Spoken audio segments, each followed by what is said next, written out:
Hello everyone. Today is Monday, June 25th of 2018, and my name is Fear Dragon.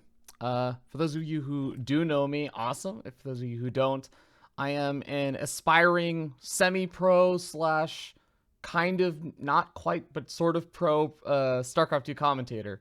And Starcraft has been a huge part of my life for a very long time now.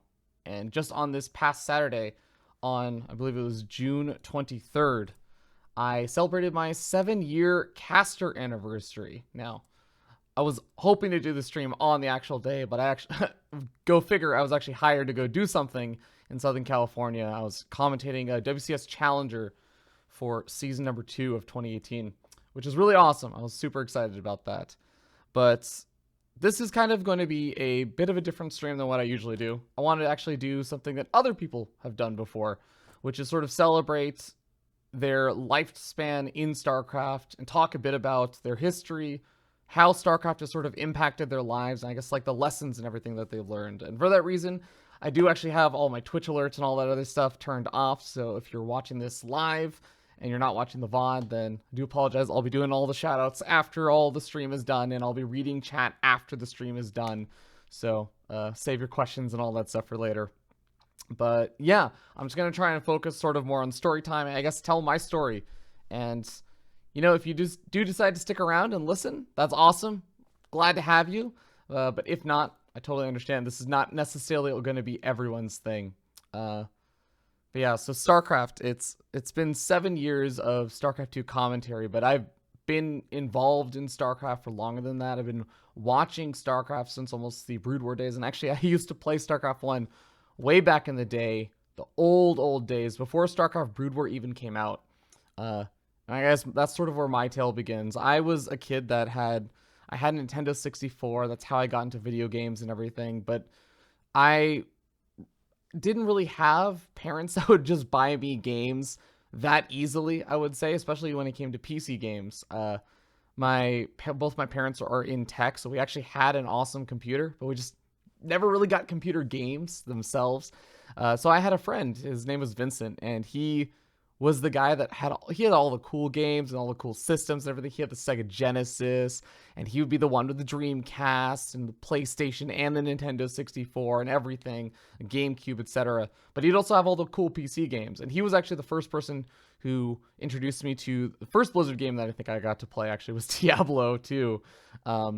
Diablo 2, or maybe it was Warcraft or something like that. But eventually I went over to his house one day, and this is just what I would end up doing, is I would just go to his house and I would just show up unannounced. That was the best part. I would just show up and say, "Hey, Vincent's mom, is Vincent home? Because I would like to play video games with him." And she'd be like, "All right, this kid's here again." I would also not tell my parents half the time. I would just like, it was like maybe 3-4 miles away. I'd just take my bike and I'd ride over. My parents would suddenly start freaking out and be like, "Where did Ravi go this time?"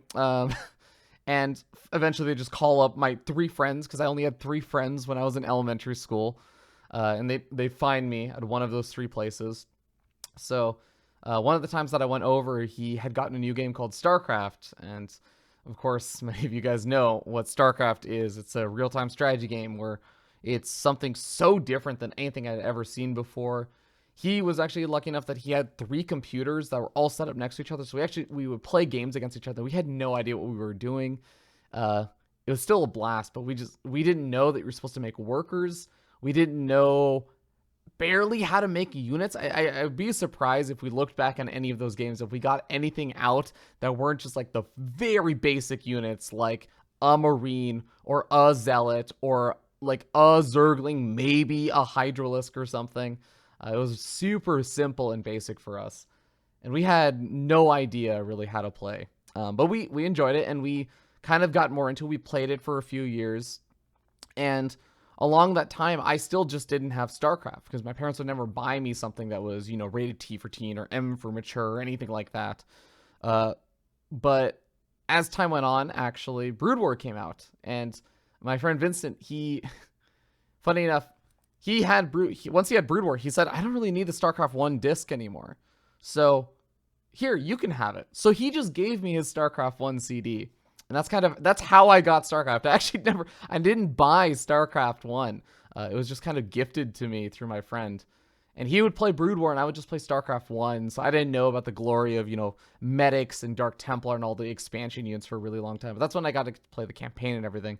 And we would have a lot of fun. We would troll around. I remember one of my favorite memories is when I went to his house one day and we had this genius idea because StarCraft also had all the use map setting maps. And those are the maps that we played probably the most. So we'd play some 1v1. We'd do a little bit of that, maybe a lot of the FFAs or the 2v2v2v2s on big game hunters. But for the most part, I would say we play a lot of use map settings games. And we really liked a game called Golems. And the way the Golems worked is there was like a bunker. You'd have your special little bunker structure. And you just have units spawning from that bunker. And you could change what kind of unit spawned as the game went on and you killed more stuff. But your objective was just to go kill everyone else's bunker and you just infinitely be spawning units over time. So we decided, what if we just took one of these maps and we renamed all of the units? We didn't put any effort into like coding or triggers or anything like that. We were barely like 9-10 years old at the time. We just decided to rename every unit and theme them as Calvin and Hobbes units. And then we released it. So if you ever played Calvin and Hobbes Golems, that was me and my friend Vincent ripping off other people's work as a cheeky 9 or 10-year-olds. But there's like a lot of the kind of simple basic stuff that I think a lot of people experience. Over time, I think new games come out, new interests come out. You kind of just start to move on. And I didn't really think much of it. I eventually did also get Brood War from Vincent because he got tired of it and he moved on to Warcraft 3 or something like that. And I played Brood War until he finally got Frozen Throne, and then I got Warcraft 3 from him.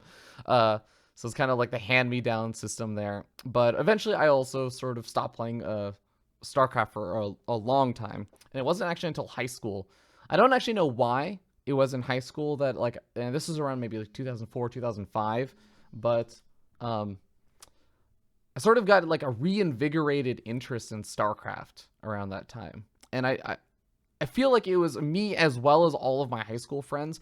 And we just started having a lot of fun because at my high school, I was lucky enough that we went to a high school where basically everyone had laptops. So it was just pretty much everyone there had like a cheap laptop at least or something. You didn't need a good laptop to play StarCraft, right? It's a pretty bare bones basic game in 2004, 2005 or so. And we would just during lunch, we'd be playing StarCraft. After school, we had this like weird culture at school where people would you'd have after school activities, but you'd also have people who had really long commutes. So school would maybe get out around 2:30 or 3 o'clock, but your bus or, the other people wouldn't be finishing up their like after school activities until 5, and you'd be in all these carpools. So everyone would be leaving around like 5 p.m. and you just have 3 hours to kill after school. So half the time my friends and I would just be sitting there playing StarCraft and playing terribly. I think that this is around the time that we finally started getting a decent idea of like, oh, you make workers and stuff. But I would say that as much as that was a little bit there, the person I actually feel like really taught me how to play StarCraft came just a little bit later. So my high school friends and I, we were playing StarCraft and kind of getting a little amped about it. But, we were playing other games. We were playing Counter-Strike. We were playing Worms, all these other games. And really what I think actually ignited the true passion and the interest in StarCraft was StarCraft II in like May 2007. StarCraft II got announced, and for those who don't know, if you missed this was they did it in such an awesome way. If you went to the Blizzard like main homepage website, they actually just had like this lead up in the days before they announced StarCraft II, where each day they just kind of show like another one of the games that they had released. And it dated all the way back to all the, like the car racing game and stuff that they had, Lost Vikings, etc. And each day they just kind of say like, and like this year we released this. And you could see it was this timeline. And it'd have the little empty gaps for the years that were, or things that they still hadn't announced. As each day would pass, they'd unlock a new one. And you could tell if you did like the math, like, okay, you release blah, blah, blah, StarCraft 1, Warcraft 3. Wait, there's an extra one. There's an extra one at the end. They're announcing something. So everyone was getting really hype about this. And I remember like around this time, you'd see all the forums like GameFAQs and stuff, GameFAQs.com, and other random websites. You'd see people speculating like, it's StarCraft 2. Everyone thinks it's StarCraft 2, or at least that's what my pool of friends and the people circles that I hung around in thought. So we were getting really amped for this, and then it turned out it was in fact StarCraft 2. They announced it there, and they did these huge reveals. And the funny thing is, I actually really didn't like the arts. That was like the biggest thing I remember. I hated the art style of it because I really love the old Brood War art style. I love the kind of realism of it. I love just how things sort of felt. But, I didn't let that get me down too much because all the other stuff looks so cool. You had stuff like the Twilight Archon and the Mothership, and you had these Thors and all these crazy cool units that they were announcing. And that really reinvigorated, I guess, my interest in StarCraft. So around 2007, 2008, I actually started getting more into things, and I started playing a lot more, and finding more 1v1 games and stuff in kind of preparation. But I was still really bad at the game. I still just had no idea how to play. And it was actually a friend that I had from an MMO called Ragnarok Online. It was a guildmate that I had, and my guild in Ragnarok Online actually would occasionally, we'd play other games, so we're like really tight and close. I'm actually still really good friends with a lot of those people from that guild. To this day, we actually still, a lot of us still go visit our old forums and like post on an almost daily basis. Like I still check it 3-4 times a day. But we would play these other games as well, and we'd play StarCraft sometimes. And we had one member, her in-game name was Ithaca, and she was so much better at StarCraft than us. And we're talking about StarCraft 1 at the time. This is like 2007, 2008. She was so much better at StarCraft 1 than all of us. She would do these 1v4 games, and she would still whoop our butts. And she would teach us how to play, too. She'd be like, no, you need to just keep making workers. Like, that's the most important thing. Keep making workers. She was the first one who actually really taught me that it was important to have more than like 5 or 6 workers. And man, it was crazy because even now she actually still plays StarCraft 1. She refused to play StarCraft 2. It wasn't for her.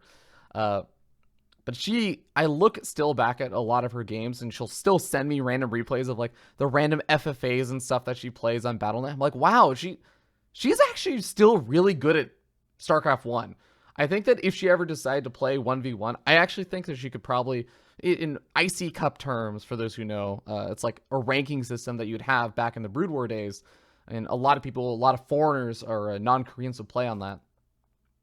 She easily could have been a pretty high, like a pretty decent ranking for someone who never really seriously got into 1v1. She played a lot of 2v2s and 4v4s or FFA games. And I think that she easily could have been like, maybe like C or something with just straight up her mechanics.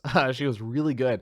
So I remember like distinctly there were games where she taught us how to like play and stuff, but we would do 4v1 and we would go proxy 2 or 3 gate and proxy 2 or 3 racks and also like 6 pool, and then someone else would just be some other race, and we'd all just try and rush her, and she would just out micro us. Granted, we were really bad at StarCraft, but we just couldn't beat her. She would do all these like wall offs and stuff, and we didn't know how to get around it, and our AI would just derp out. We tried like focus firing down these depots, and their siege tank would find like pump out. And man, it was great. But she taught me a lot about StarCraft, and I actually asked her like, hey, I want to get better at this. All right, and I'm really excited about StarCraft 2. Teach me how to play. And she'd play a bunch of games against me. I still have a lot of the replays that she played, like my favorite games that I played against her, where I got the furthest and stuff. And man, I've still to this day, I've never beaten her once in StarCraft 1. She still was so good at it every given moment. But she taught me a lot. And I think in a lot of ways, she got me kind of geared up for StarCraft 2 launch. And that was a big thing for me because from there, she vaguely followed a lot of the eSports scene as well. And she was the first person who said, like, you're getting really into StarCraft. Check out this video. She sent me a YouTube video in the really early days, of YouTube and stuff. And it's just like, it's Boxer doing Marine splits versus lurkers and kind of dodging around and killing lurkers with 3 Marines. And I was like, this is amazing. I didn't know you could do this. I didn't know the lurkers could be dodged. You could dodge these shots and stuff, and just open my eyes to the world of like Korean esports. And this is kind of like the first exposure I really got to esports. Around this time, I actually started getting into like Super Smash Brothers more competitively and stuff. But StarCraft was like that first exposure I even had to the idea, the concepts of competitive gaming. So from there, like things just started. I started paying attention to all this other stuff. She sent me videos of the first commentator that I ever saw, the Clazzart, and man, the game that she sent me also, I still have it somewhere in my YouTube favorites. I wish I had dug it up, but it was a Protoss versus Terran, where this Terran player is doing these like proxies and this hyper aggressive build, and the Protoss player just hanging on with these Dragoons, microing versus Marines, and barely staying alive, and these Dragoons are raking up like 10, 15 kills and regenerating the shields of the shield battery. It's just madness. I was hooked. I just knew I was hooked from there. And I was just waiting at that point for StarCraft II to finally come out. And eventually the beta hit. The beta hit actually, and just about a little bit before the beta hit, I ended up finding more of the StarCraft II content creators. I found Husky Starcraft commentating Brood War. For those who didn't know, Husky Starcraft used to commentate Brood War back in the day. And I always remember like one of the most memorable things about his commentary was he'd always point out about the blue Dragoon blood that would pop out. And I always loved that. But I also found Day 9. I think it was a bit after he had done like the 100th daily or something like that. But so I came in a little bit later on.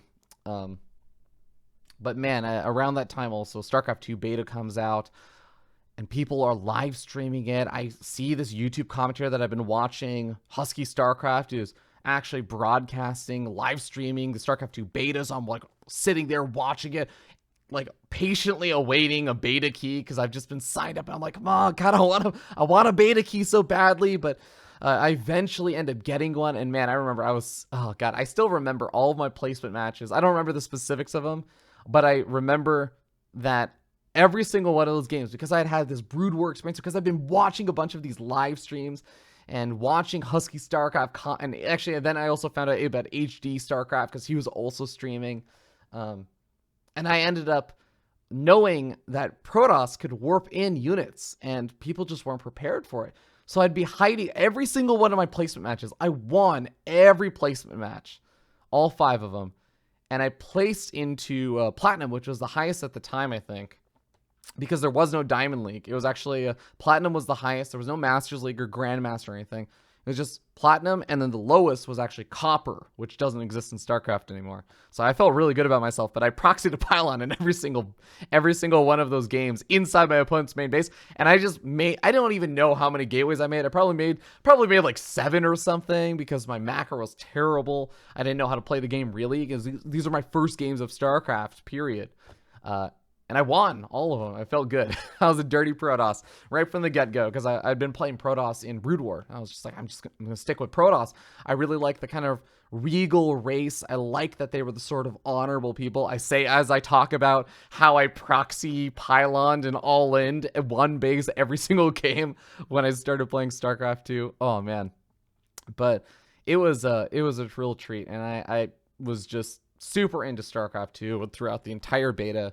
I was watching tons of StarCraft II on YouTube, and this is around the time live streaming was starting to become more of a thing. I was really more of the YouTube guy for a really long time, but Justin TV started playing these other things, and I heard about, Day 9, who's been doing all these like dailies on a website called blip.tv, and I hear about how he's announcing he's going to be doing this this King of the Beta tournament and these other things going on, the HGH Invitational. And I start watching these tournaments now, and I'm just getting so amped and so hype about everything.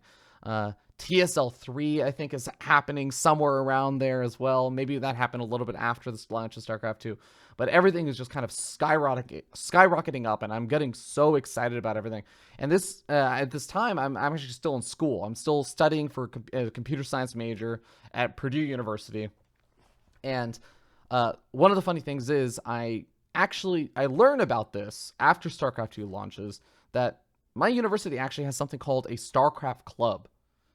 And that's such a weird concept for someone who didn't really know about this kind of stuff, right? There's a club of people that just play StarCraft together. I mean, I guess it kind of makes sense. Cool. Like, that's awesome. So I go check it out, actually. And this isn't until around 2011. So the GSL and all this other stuff is happening. This is like toward the beginning of 2011.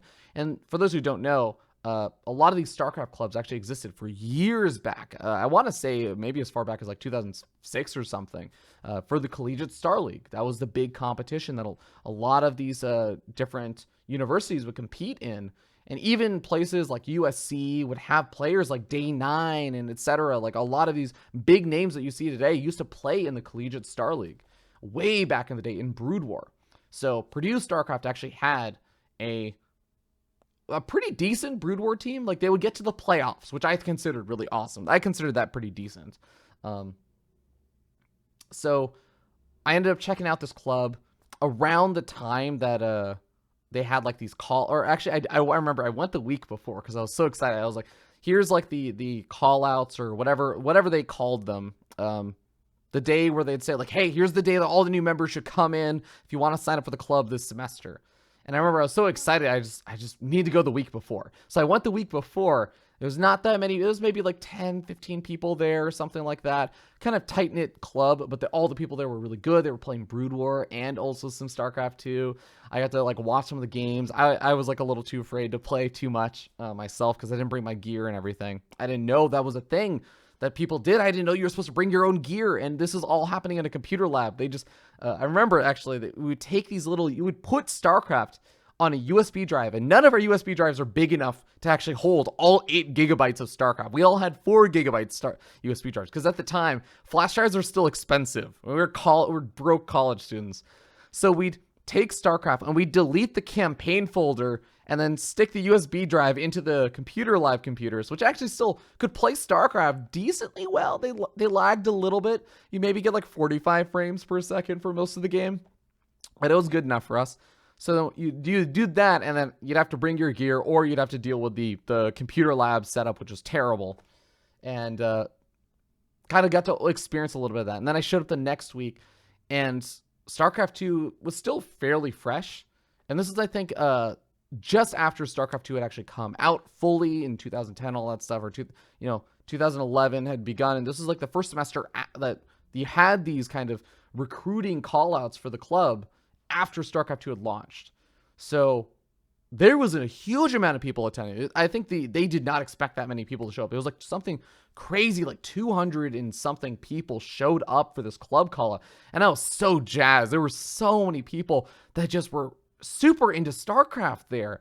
I just felt like at home. I felt with people that I really loved and enjoyed like hanging out with. I remember talking with everyone.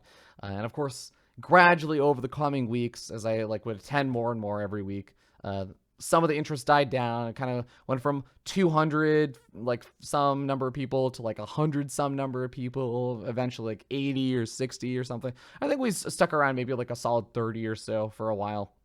But I was super jazzed because after even just a few months, I felt like I had really found like a really good group of friends, and I had been playing a bunch with them.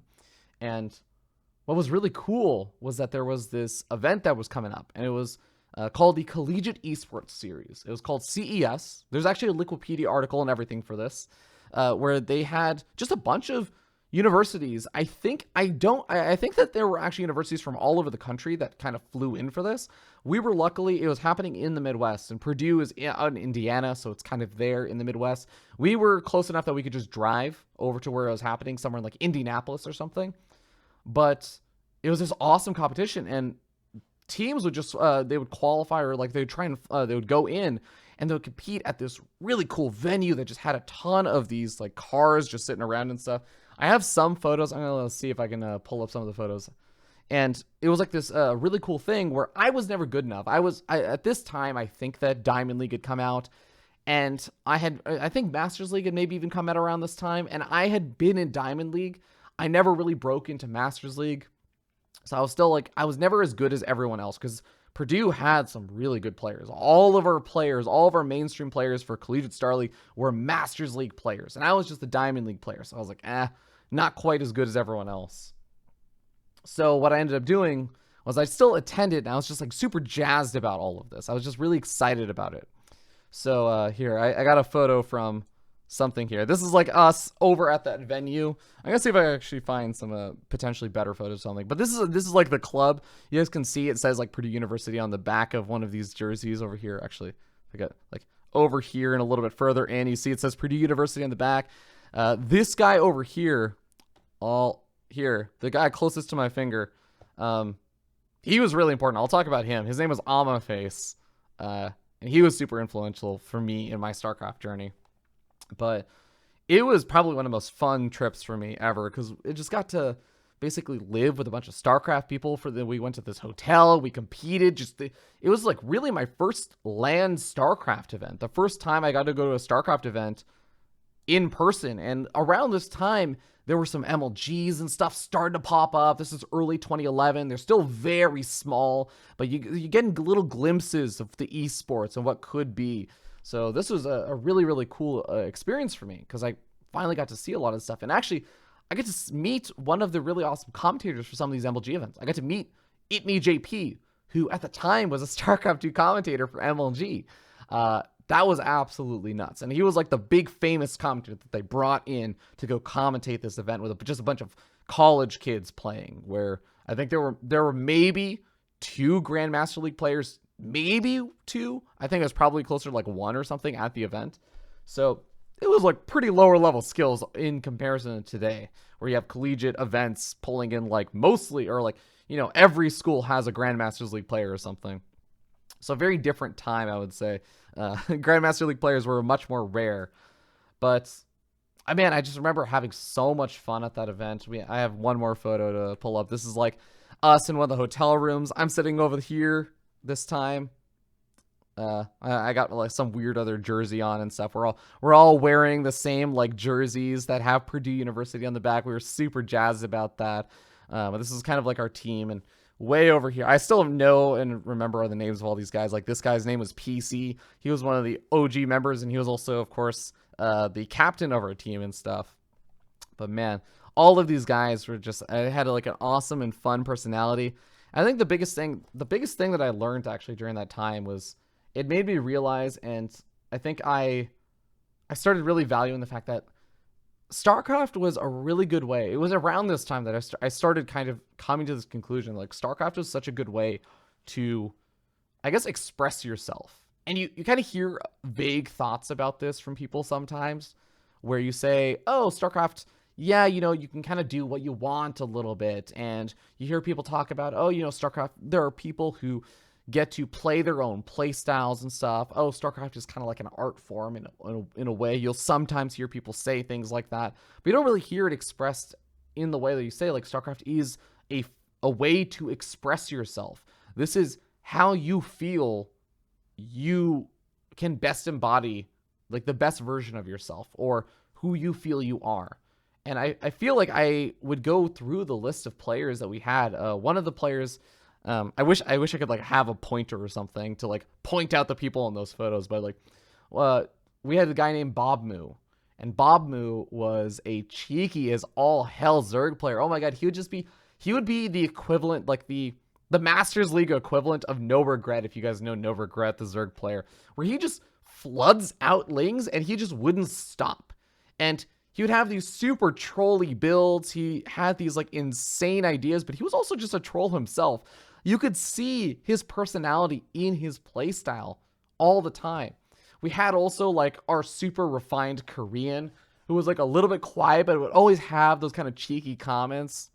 And he always had like these, he was a Protoss player, and he would always have these super refined Protoss like 4-gate all-ins. I remember he was the person that taught me how to 4-gate, and he had like such a I remember, this is going to sound so ridiculous in today's day and age of StarCraft, but he had such a beautiful 4-gate. I remember I would ask him and I would beg him to give me replays of his 4-gates, because I was just like, this is so perfect. It's so refined. All of the timings are so crisp. I remember all these things that Day9 has been telling me to do. This guy is doing all of them, and he's beating these really good players. He was like our ace player, and he was like this Korean exchange student that came to Purdue. Of course, he was a Korean that was like pulling our ace matches and stuff. Oh God, he was so good. And we had another guy who was like a super nice, super upright kind of person. He was a macro player, very honorable in all of his play. And man, I could feel every individual person's play styles and really embodying who they were and their personality and kind of what they were like to talk with. Like their deep core personalities were being expressed through StarCraft. And that was something I felt really strongly. And I think it made me kind of sad a lot of the time that I felt like my team of produced StarCraft was really good, but nobody outside of the club would really care. And actually half the time we'd play our collegiate Star League matches. And by the way, during that event, we made it like out of the group stages at CES, and then we got knocked out to Indiana University, who was our, not for those who know colleges in the United States, Indiana University and Purdue University are huge rivals. So that was already a little bit upsetting. But then Indiana University went on to win the whole event. And that was even more upsetting because we hated them. We hated their guts at a deep and personal level. There was always like BM between us. But I remember like that it sucked that I felt like even members of our team a lot of the time we couldn't watch each other's collegiate Star League matches because, you know, the idea of broadcasting and stuff didn't really exist as much. And that's actually where that guy I was pointing out earlier, on my face, he was kind of like our university's commentator. And he used to play a lot of like Tekken back in the day, and he was like into the Tekken eSports scene. But he was really into StarCraft around the time, so he'd spend a lot of time. And he was also in Diamond League, and I would say probably still better at StarCraft than me. But he was the first guy that I actually knew that like really made commentary feel like something that I could potentially do, because it was like a guy that I knew was commentating these StarCraft matches that were happening, the collegiate Star League matches. I was like, this is really cool. This is really, really cool. So this is maybe like a month or two after CES. I kind of say like, look, man, I'm super jazzed about StarCraft. I want to be involved in our team. I can't play in the matches because I'm not good enough, but like, can I commentate with you? He's like, yeah, like you should try and give it a test run, like see how commentary feels and stuff. And so I did. And that's actually how June 23rd, 7 years ago. So basically 2 days and 7 years ago from when I recorded this, I recorded my first commentary, and it was, oh man, it was terrible. Oh God, it's so bad. I went back and rewatched it recently. I picked my own replay because I didn't have anyone else's replays. I probably could have like gotten one of those 4-gate games from our Korean ace player for Collegiate Star League or something. But no, I got my own replay because that was easy to do. I played a guy named Gray Arrow on not Tall Dream Altar, on Lost Temple. And it was literally just this guy 4-gating me. And I force field the ramp. I screw up the force field on the ramp, but I force field again.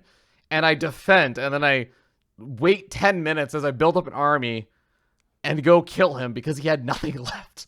I'd won the game for like 10 minutes. And the worst part is I recorded this and it came out in 4:3 when clearly my screen was 16:9. So like the screen got shrunk. But then the recording randomly just jumps to 16:9, like at the 20th minute in the actual recording. So it's just like a huge mess. It was terrible. I had a terrible microphone. I was so bad at the commentary. I would do these really long, thoughtful things like, oh yeah, Fear Dragon is, he's gonna, I think he's gonna force field the ramp to keep the units from moving up. And what this is going to do is allow him to survive. And look at that. A really well played. Oh my God. It's so cringeworthy. It's so bad. But it was my first stab. And I put it up on YouTube and stuff so I could send it to my co-caster buddy of the future who I really want to cast with on my face. Because I didn't know how to do all the actual live streaming stuff. I just knew like Fraps. I downloaded Fraps because, oh my God, XSplit and OBS. OBS didn't exist at the time. XSplit, you had to pay. Well, actually, you didn't have to pay for XSplit at the time. It was still in the free, like the beta version and stuff. But I wasn't aware of all this stuff. So I kind of talked to him, sent it, and it was like, okay, I'll try like a little bit more. But as I was kind of like getting my toes dipped into casting, I wasn't really super serious about it, I would say. I was still like really focused on like playing. I was playing a lot with like my roommates as well. I got all of my roommates into StarCraft II. That was one of my favorite things, is like living with 3 other people that were all super into StarCraft. We actually got a whiteboard in our living room because we I guess actually we were technically still in like the dorms. That's what it's called, the dorms of Purdue University for a little bit, and we had 2 people in each room, and we had a little whiteboard, and we put up where we had 4 different little sections because there were 4 of us there, and we had a little thing called Ladder Day, and the joke was every day was Ladder Day, and we just put a tally up for every single game that we played each day, and we'd like reset it every week and stuff.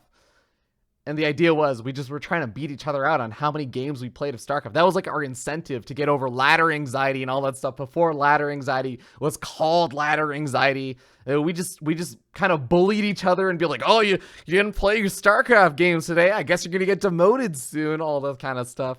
That was a ton of fun. And we motivated each other so much. I was the best of my crew because I think we had one guy who was in bronze, one guy who was in silver, and one guy who was actually in gold league. And then I was in Diamond League there. But man, so from there, I was still kind of like taking my toes dipped into commentary, done maybe like 3 or 4 just by myself, recording from my like a little apartment or something, or at this place with my friends, still in 2011. And I actually get an opportunity to there's like another guy in the club. And this guy is like a legend. He's so fucking good at StarCraft. And it pissed me off because he got into StarCraft way after me.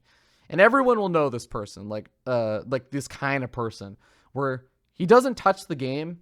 He does everything wrong. Like, they're very new to the game, and they do everything not according to the way you're supposed to, and you're sitting there doing the rigidly, like you're watching every day 9 daily, and you're practicing your hotkeys and stuff. You're studying from the pros and all this. You're watching a lot of the games, and then this asshole comes in and just starts playing so much better than you with absolutely no experience. Didn't even play StarCraft 1. I mean, how good should he have really been if he didn't play StarCraft 1?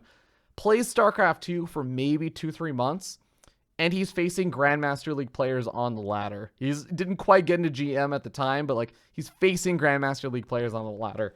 And every ounce of his StarCraft skill pissed the hell out of me. But he was a really cool guy, and I really liked him. So he was like a good friend. And actually, some of you may know him. He went to my school and stuff at Purdue. He was part of the club. He goes by the name BlitzDota. And he's actually like a famous Dota commentator now, which is crazy. And he used to... Actually, one of my favorite stories about him is that, you always hear about in StarCraft, the Koreans coming in and stealing all the money from foreigners and stuff. That's like what happens in StarCraft 2. In Dota, Korea was so far behind that he actually joined and he was like the captain of a team of Americans that went to Korea and stole the Koreans' money as like the foreigners invading Korea and just winning the leagues, until eventually the Koreans got really good, and then they kind of just left because they were like, oh, this isn't working anymore. But yeah, so he was a really cool guy, and he was actually good enough that he would also face off against a lot of these really good players. So he also knew a lot of these people, not necessarily super personally or anything. He was still sort of like that guy on the ladder, but he recognized all their faces, and he was really good with like knowing the names and faces of all these like players around that GM level, or these semi-pros and pro players. And he said that he was going for this event that was in California, and it was actually happening in June, which meant that it was actually, or was it June? Yeah, sorry, it was July. It was July of 2011. So around this time, I'm starting to realize, like, okay, July of 2011, I'm going to be not at school. I'm going to be at home in like California, because that's where my parents live and stuff. And that's where I was going to be during the summer. So I was like, hey, I can go down there. That's actually not that far from me. That's like a pretty affordable trip for broke college Ravi or Fear Dragon. So I say, you know what? I'm going to go with you. And the cool thing is, he actually lived in Southern California where this event was happening. It was MLG Anaheim 2011.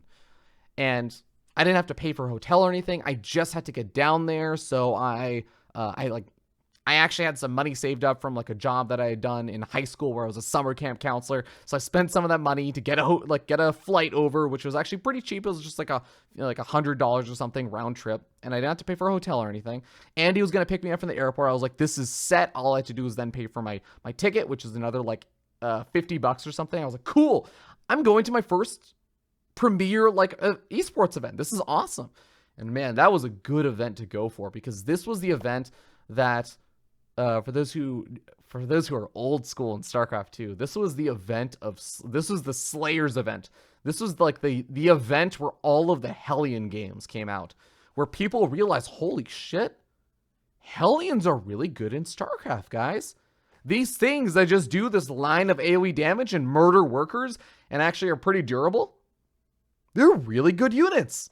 So this team from Korea named Slayers was run by this really, really well-known and well-respected pro player from Brood War named Boxer. And he organized this team called Slayers. He had all these really good Koreans on it, and they all came to MLG Anaheim 2011, and they just dominated everybody.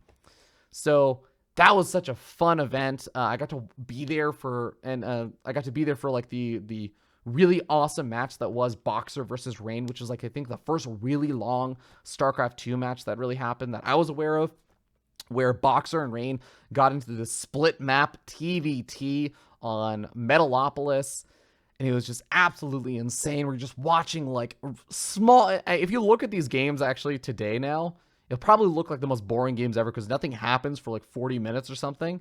But this was such a new thing, like just a game where it's just a complete standoff for an hour and 20 minutes or something, where everyone in the audience is losing their mind.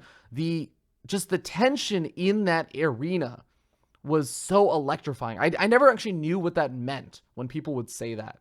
I would hear people talk about sports arenas or, these concerts, etc., and hear about the atmosphere, like the tension in the air. It was electrifying. I didn't know what that meant. And that was the first time I really, really experienced it, where I could feel everything. The audience just felt linked to each other.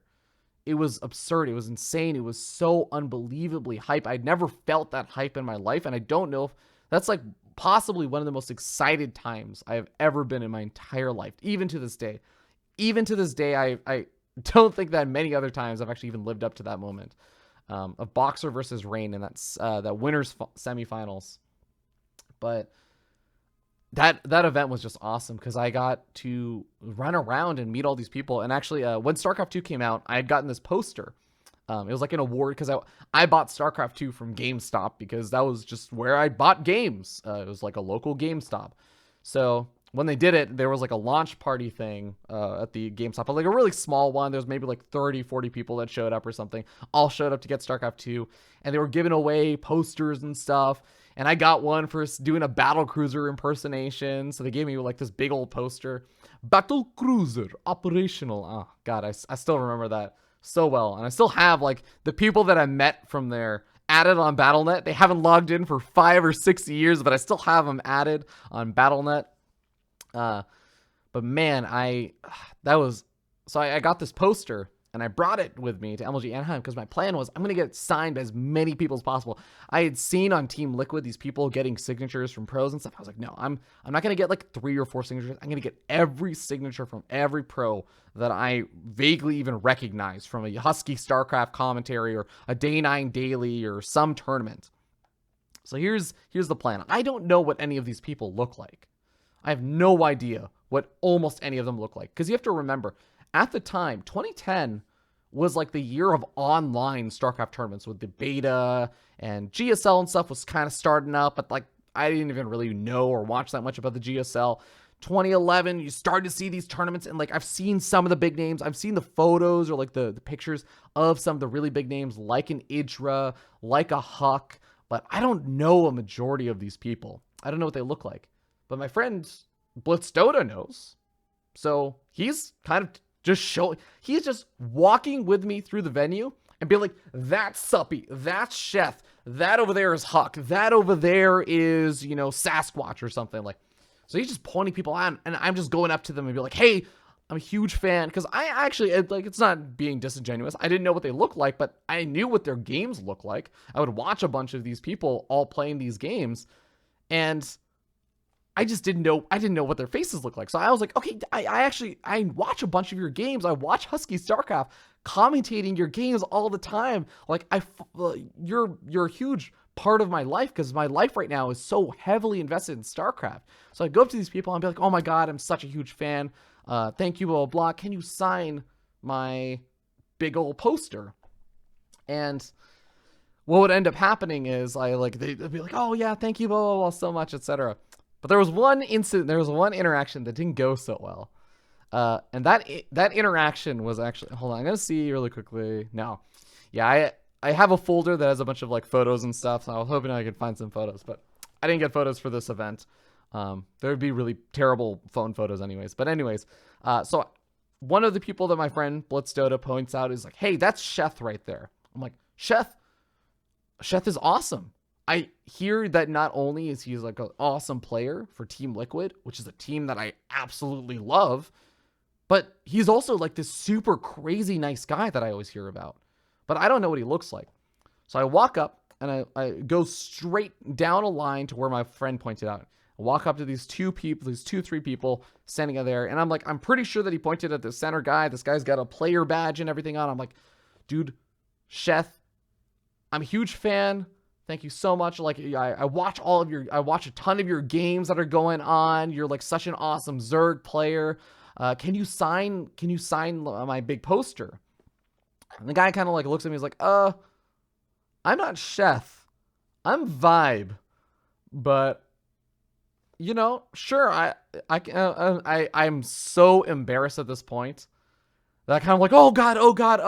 Well, dude, you're on my list too. Cause I have like this list of people that I know, right? That's what I'm trying to convey, is that there's a group of people that I know and I really like. And I definitely know the name Vibe. I've seen the name Vibe. I've seen Husky and HD and all these other people commentate Vibe. I think that there was even a Day 9 daily on Vibe. But I didn't really convey that this was like a list of people that I really like. I just said, you're on my list too. Can you sign my poster as well? And he's like, all right. And I'm just feeling so embarrassed and flustered. I'm like, oh God, that came off so awkward. Oh God. So as soon as he finishes signing it, I turn to the person next to him. I'm like, can you sign this too? And it's like the guy that was Vibe was standing next to. The guy just looks at me. He's like, oh, I'm just here with him. I just went to high school with him. I don't even play StarCraft. And I'm just like, kill me fucking now. Holy shit. And I learned later on from my friend BlitzDota that he pointed at Sheth, but Sheth was walking toward us, and I walked straight past Sheth, went up to Vibe, said, hey, Sheth.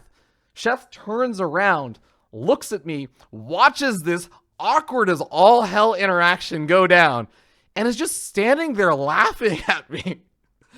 And he ends up eventually just walking off after I turn to this other guy who's clearly not even playing StarCraft, doesn't have a pro player badge or anything. And Vibe still remembers that interaction. He told me that is the most awkward fan interaction he's ever had. So I'm glad I left an impression, because I talked to Vibe about this in like 2015 or 2016, and this was back in 2011, so he still remembers it. I'm glad I left an impression. But it was still a lot of fun. I got a crazy amount of signatures. The one signature I didn't get was Boxer, which I was a little bit bummed about. He was like the first eSports professional I had even ever heard of because of those YouTube videos I saw that my friend from Ragnarok Online had linked to me, Ithaca, of like him splitting around versus these lurkers. So the event overall was just like crazy freaking awesome. It had me so hooked on StarCraft. Like if I wasn't hooked already then, I was definitely hooked then. Or like I was already hooked after that event. The other thing that I actually, because I'd gotten my toes dipped into commentary and stuff, was that I was seeing all these other people there. And I kind of was like, oh, you know, I want to ask the commentators like what they have some advice on commentating and stuff.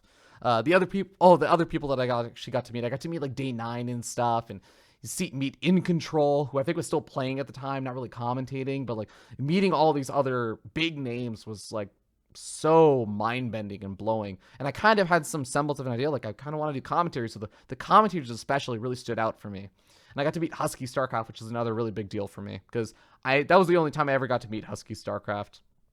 And I told him I was like a Brood War fan from the Brood War days and all that stuff, because he'd blown up in Starcraft II, so I was really excited.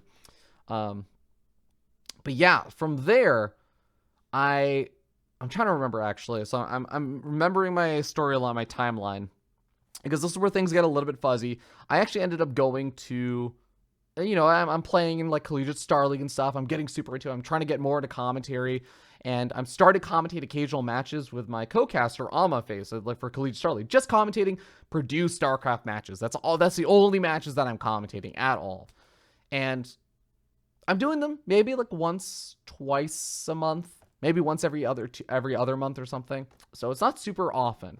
And eventually, my entire club at Purdue University, it's like the next year's 2012, we decided, you know what? We all want to go to an MLG event. And I'm like, this is awesome. I've been to an MLG event before. Everything is blowing up so big at this point. 2012, like StarCraft is just booming and booming and booming and getting bigger and bigger and bigger. And eSports is blowing up. And Justin TV is blowing up. I think around this time, they may have had Twitch TV popping up or something. Maybe some semblances or hints of it popping up. But anyways, I still don't, I think I might even had a channel or something at this point. I had an account on Justin TV, but I don't think I was really streaming at this point.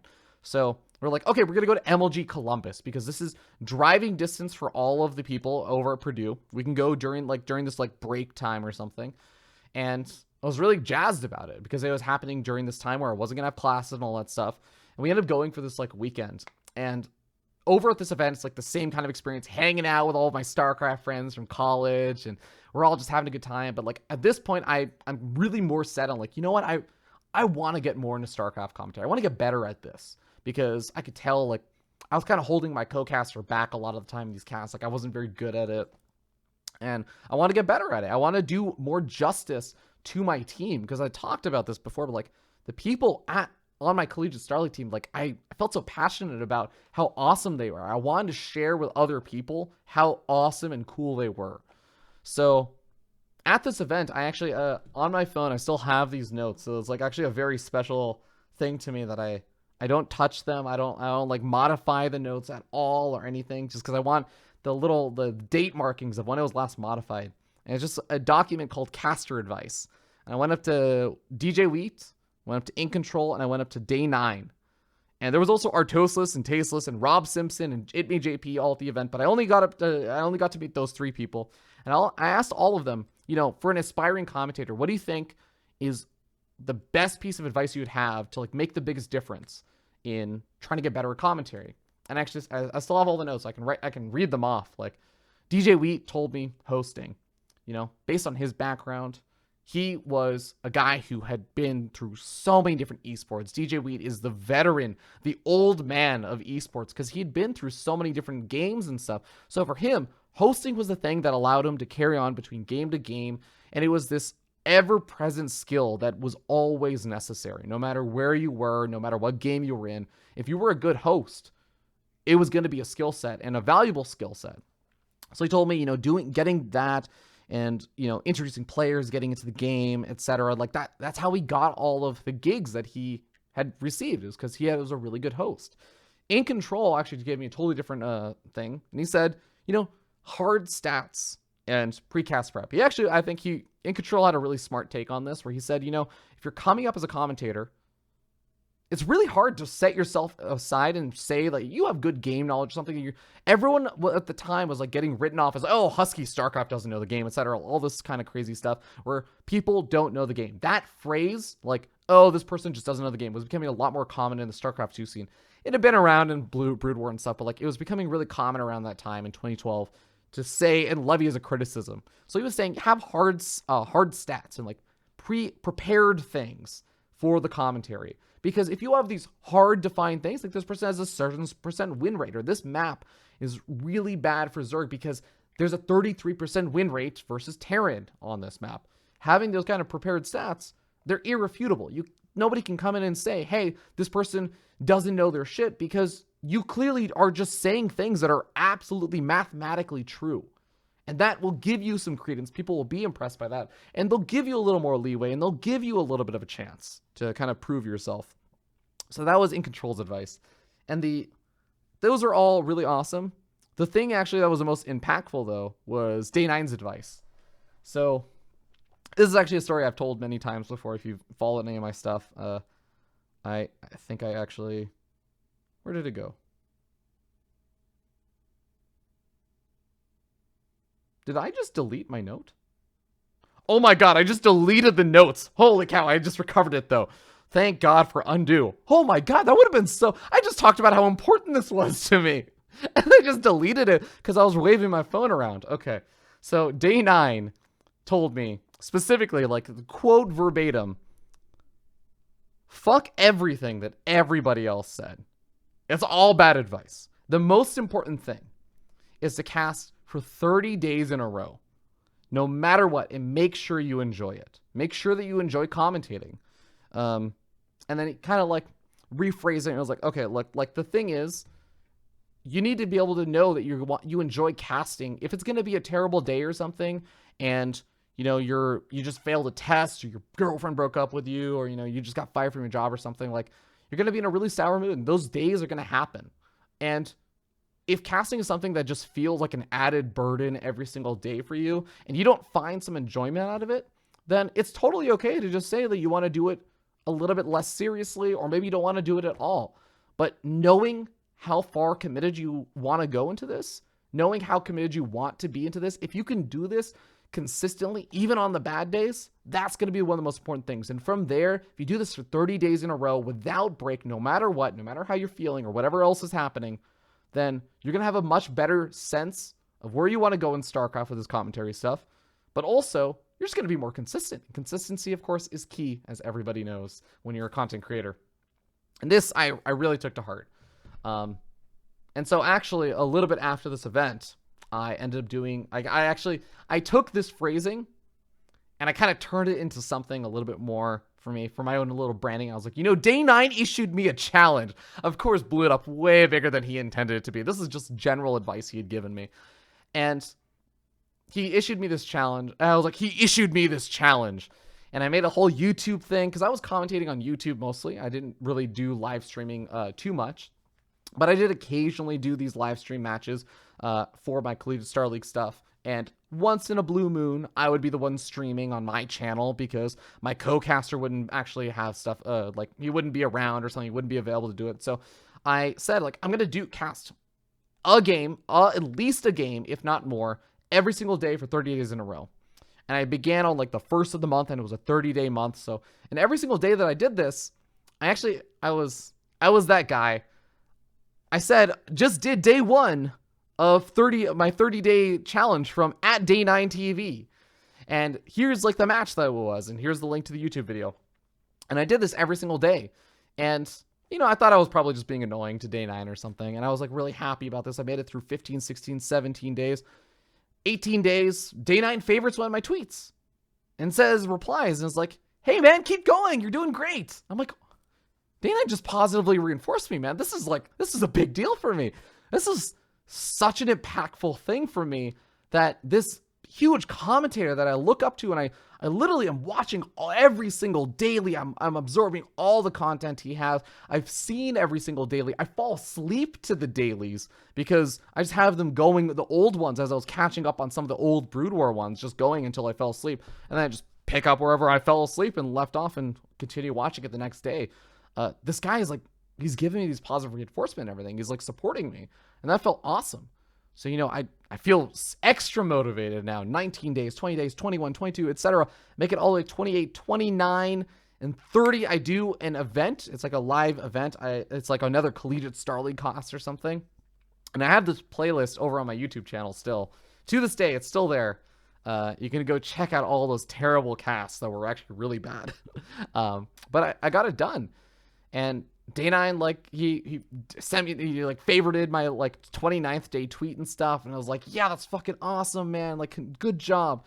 And it felt really good. And I think the big thing that I realized is, like, I definitely had some bad days. I failed tests on some of those days. I got into fights with my friends. I had, like, it was an eventful month actually for me, But I stuck with it, and I did it every single day because I realized, like, I feel like a lot of the time I'm in a better mood afterwards. But it also made me realize kind of what it meant to go into a commentary and to be in a bad mood, and how that affects the cast, and how I'd have lower energy. And eventually, over the course of the game, sometimes I would get my energy levels back up and everything. But it made me very aware, like, oh, when you're commentating, your mood, your feelings and everything are so important. The way that it impacts the cast and the product that you're delivering is really important to note. And you need to be able to control your emotions and everything, not just during the cast, but before the cast. There's all of this stuff that goes into it. So taking care of yourself is actually really important. This is actually a lot of the lessons that the day 9 30-day challenge thing really taught me. And it made me realize this, it's not just for StarCraft, it's for a lot of aspects of life.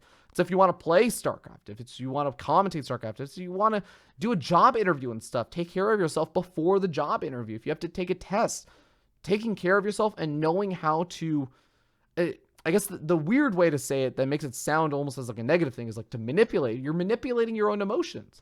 It's not so much an ingenuous thing where you're saying like, I'm going to fake it.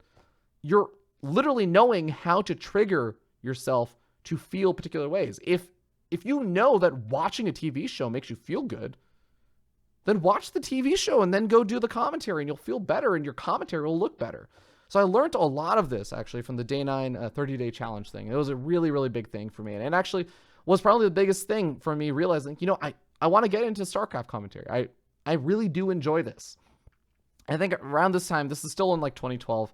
I think around like December 2012, I finally started getting into like more semi-pro and professional level stuff. And this is actually when I started doing, in December 2012, I ended up doing something called the Underrated Team League. And this is like a semi-pro team league. I finally got my foot in the door because I was looking on Team Liquid, and there was this thread called like that just got started up around the time I was looking. I was just visiting Team Liquid, and I saw this thread and it said, oh, this is like the caster info thread. Commentators can just post their info and they can hook up with other casters and like get together and do, pairings and, co-cast with each other on their YouTube channels and all that good stuff. And just meet and find each other. Or if you have an event and you want to hire some commentators, like here's a massive thread of all the active commentators that are in the scene. It's like, cool. You drop your Skype and all this other stuff in there. So I went and did that. And I actually noticed, like, I checked back on it, on that thread, like maybe a day or two later. And there was this person saying like, hey, we're looking for commentators for a league. It's of course they said it's a professional league, semi-pro league. It's a bunch of like, aspiring masters, low GM, mid GM players. No pros were really playing in this really. But it was like this team league that was going to be starting up. But I was like, you know what? I'm just going to message this guy because he could maybe see my stuff, but I'm just going to message him because he said to message him if people were interested. And I was interested. So I messaged this guy, and he ends up saying like, yeah, okay, like send me the sample and all that stuff. He's like, oh, actually, you know what? I think your stuff is actually pretty decent. Yeah. You know what? You're on. I'm like, I'm in. This is awesome. I felt so like I'd basically just been hired for my first gig. Everything else before that, it was just me grabbing replays from replay sites or grabbing, random other like games from Collegiate Star League and stuff. I was always the one pushing for myself to ever get any of these commentating gigs. But this is the first time that someone was actually like, yeah, you know what? I like your commentary. I want you to cover my events. Random stranger that I don't know. I'm like, that felt awesome. That felt so good. And it was a really awesome event too. For those who actually don't know, especially if you're in the StarCraft scene, you know who Zombie Grub is. Zombie Grub was actually one of the other commentators for this. And she was, I never actually got to know her that well during that first season of this underrated team league, the URTL, because we were it was also a really good experience because we did broadcast Monday, Tuesday, Wednesday, Thursday, and I can't remember if we did Friday, but I know we did at least those 4 days. And it would be 2 broadcasts a day. There'd be a 7 o'clock and a 9 o'clock broadcast, East Coast time. Because I was on the East Coast time zone with my school and university. I was still in university. So I would end up being Tuesdays and Thursdays. I think Zombie Grub was on Mondays and Wednesdays and stuff. And there was like 2 other commentators there. So I never actually got to really talk. I think I got to sub in and I casted with Zombie Grub once or twice or something, but I didn't really know her that well. But it's just kind of like a funny story. But this is where I really learned about how to do like I was learning and getting taught a lot by a guy named Xander Fever. Xander Fever was this guy who was like really ambitious. He tried to do a bunch of cool projects and stuff that didn't quite pan out. One of them was like he tried to set up a 24-hour streaming network, which Jack Attack was a part of, actually, where it was just at every given moment there was always scheduled streamers for every given hour of the day. And the idea was that this channel would be live 24/7 with just different streamers all streaming the same channel. And everyone, the people would follow for one person, but then they would have the availability to go check out these other people. And there was a lot of problems with it. Like one person would have to go offline, the other person would have to come online. And of course, you have a bunch of random like free volunteers who are doing this, so people aren't actually respecting their times. Some people would stream over, some people would just no show. Like there was a lot of problems with that. But anyways, I got to meet this guy. He taught me a lot about like doing sponsor shout outs and how to cast. He gave me a lot of like feedback and stuff on my casting as well.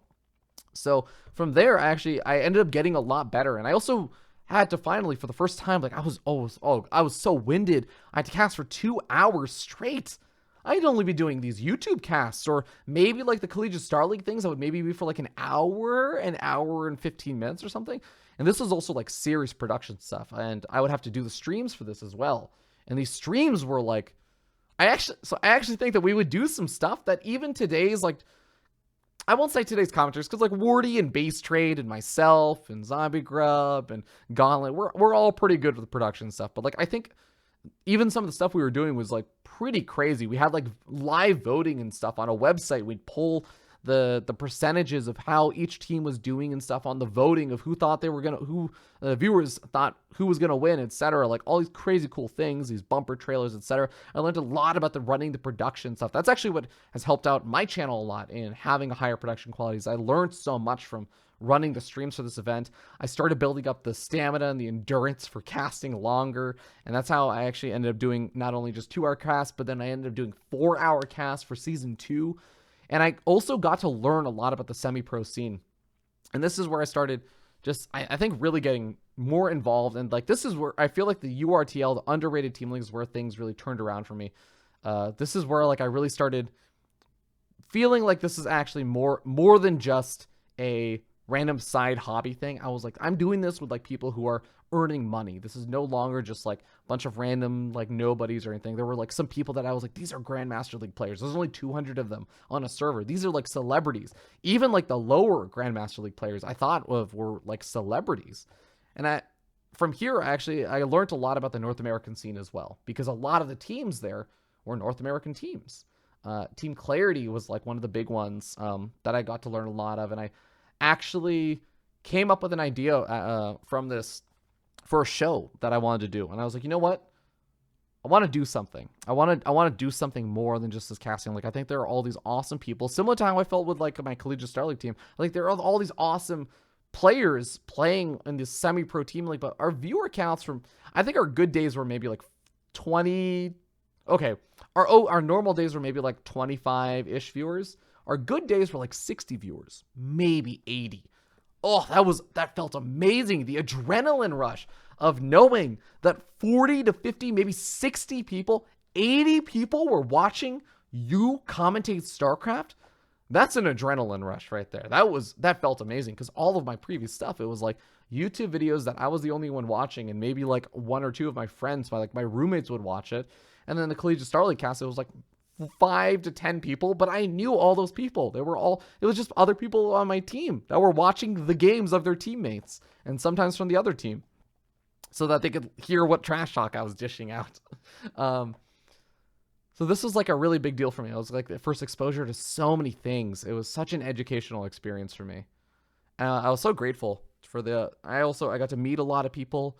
That's also, I think, where I first met some of the other people. Like, there was Master Dalk I met through there. I met the real Nan Man, who ended up actually helping me out with this project. So did Master Dalk. Zombie Grab I already mentioned. There was another guy named Boisterous SC2. VVV Tough, who was another guy who I did a lot of commentary with and stuff. I just got to meet so many different people. And I also got to meet a lot of the players as well. And I got to develop contacts with these players and these teams. So the big project that I wanted to embark on was like, I said, I want to create these highlights for these players. Because I was around this time in the context of StarCraft II. It was an awkward area because we had been in this MLG era for a while.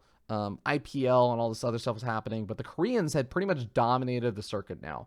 It was no longer just like these foreign events where foreigners doing okay versus Koreans. It was like the Koreans were obliterating foreigners.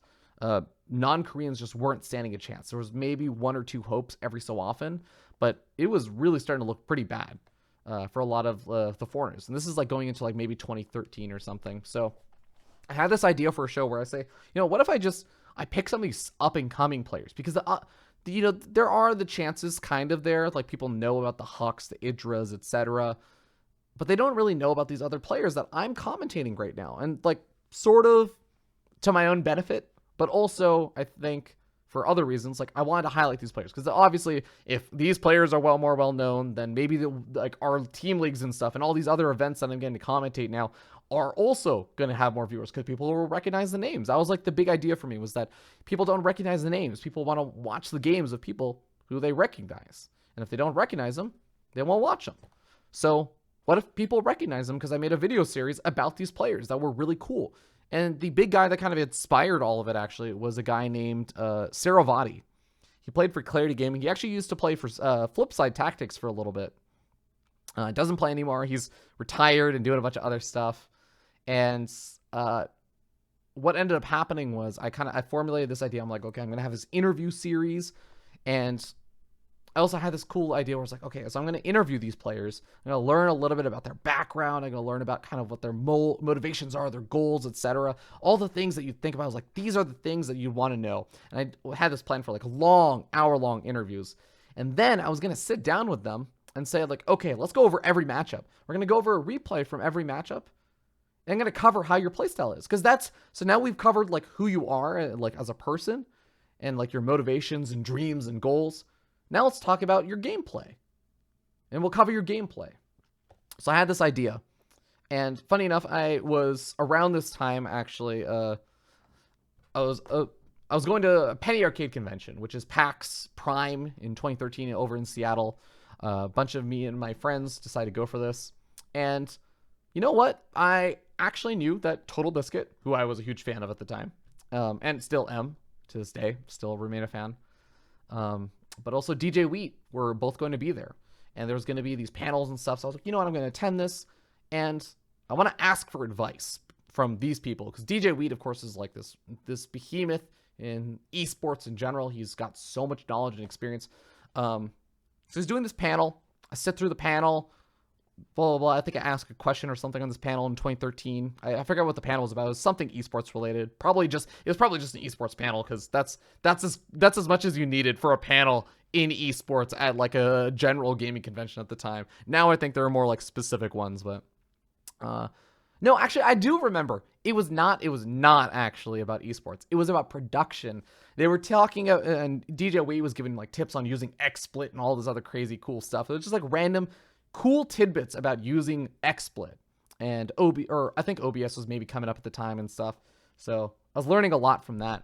And then afterwards, I had this very specific strategy where I said, okay, I'm going to wait until everyone has gone up, because, DJ Weed and all these other people come off the stage and everyone's talking to him and greeting him like, oh, big fan, blah, blah, blah. Can I get a photo? Can I get your signature, etc.? I'm like, okay, I'm going to hold off. DJ Wheat walks up to me and is like, hey, okay, like, do you want a photo? Blah, blah, blah. And I'm like, no, I'm just going to let everyone else go first, because I don't want to take up too much of anyone else's time also. I want to ask you something. He's like, oh, okay. So he goes and greets everyone else. And I'm finally the last one. He's like, okay, dude. So what's up? And I just kind of like unload this idea on him, and I tell him, like, I give my history and stuff, and I'm like, I open up with like a bunch of random other questions because I was just so interested with the panel and stuff he gave. But I end up telling him about this idea. I end up telling him about so many other things going on, and DJ Wheat is just giving me more and more of his time. And I tell him actually at the very beginning, the very first line I say is, look, I know that you're busy and I want to be respectful of your time, but I will take up as much time as you give me. So if you need to go or you just want to go, let me know, because I will keep talking to you until you ask me to leave. And he's like, all right, that's fine. I got plenty of time, blah, blah, blah. So we talk and we talk and we talk. And 3 hours later, we're still standing in that same spot talking. And he's giving me all this feedback and stuff. And originally, this whole interview series that I was thinking about, and by the way, if you guys haven't guessed, it's a series, and if you do know, it's a series I did called Breaking Out. This is what that series turned into. It was originally just going to be on YouTube. I wasn't going to put it on Twitch. I wasn't going to live stream it or anything. There wasn't going to be a tournament at all that coming up with any of this. And DJ Wheat was the one who said, you should really think about, like, what is this going to look like much further down the line? All right. You're going to have this cool series and everything, but why don't you live stream it? Like, live stream, you're going to be able to diversify the audience and maybe pull in YouTube as well for the VODs, but you're also going to pull in a lot of people, because a lot of people like to watch StarCraft on Twitch also. Like, you can find more audience people that way, and also have it on YouTube.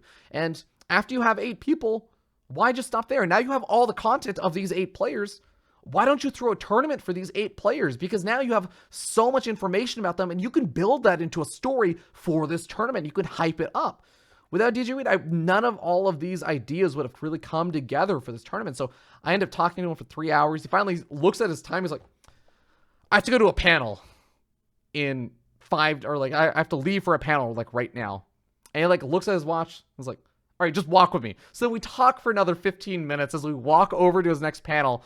I give him a huge thank you. He actually gave me his business card. And actually ever since then, I'm so amazed. DJ Wheat has like such a ridiculously good memory. Maybe I left an impression because I was the guy that asked him to talk with me for like 4 hours, but he still remembers me every time he sees me at events and stuff, which is really cool. But that really meant a lot. Like, he gave me not even just advice there. He gave me advice about casting and hosting and production stuff. And of course, like, all of this stuff really came together, a large part in thanks to DJ Wheat. And a lot of the ideas that he gave me, all of them turned out to be really good ideas. Go figure. He has a lot of experience. But I also got to meet Total Biscuit there. He had been doing a co-optional podcast, and I caught him right before the actual podcast. And I didn't want to take up too much of his time there because he had been really busy, and he had maybe like 5 or so minutes. So I actually pitched the idea to him. He's like, oh, you need like more of a kind of, you need some other stuff to go with it. Like, maybe you need something that you can make more highlight stuff out of. So maybe you have like a little fun segment where you have them dancing or singing or doing something weird. And that's kind of like the attention grabber. And also, like, think about getting in some big names as well. Like, how, if you're going to do this tournament idea that I also mentioned, like, after I talked to DJ Wheat, it's like, if you're going to do this tournament idea, like, see if you can get some big names involved, because a lot of people might be willing to. And I didn't ask him at the time, but I actually did in a messaging Total Biscuit later and asked him if he wanted to commentate the event. He was actually willing, but unfortunately that's also when around that time, like, he had to cancel, or didn't quite cancel. He was like, I'm interested. But then a week later, he's like, before I even kind of could shoot him dates and stuff, he was like, health things, or like things came up. And I found out later it was health stuff that came up with cancer, which was really unfortunate. But yeah, Total Biscuit was also really, really awesome and helpful. So this whole experience, like, I got to build up this idea. I got the iron, the grid work, the layout for how I was going to run all this stuff. I had this really, really ambitious idea, and I started trying to do it.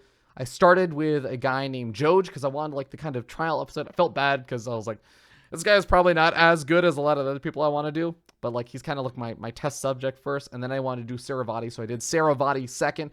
Saravati was such an awesome player. God, he's probably still one of my like favorite players that I gushed over ever, like in StarCraft. Even with Huck and everyone else, like, he was still one of my favorite players for a really long time, because he would just think so outside the box. He was such a fun guy to talk to about StarCraft. He would blow my mind with things. Like, at the time, he had this one base attack where he's like, I get up 3 or 4 gateways, and I just make zealots from them. I get up enough gas for warp gates and 1 sentry, and then I only warp in zealots against Zerg. And the reason why you get 1 sentry is the force field's nice and everything.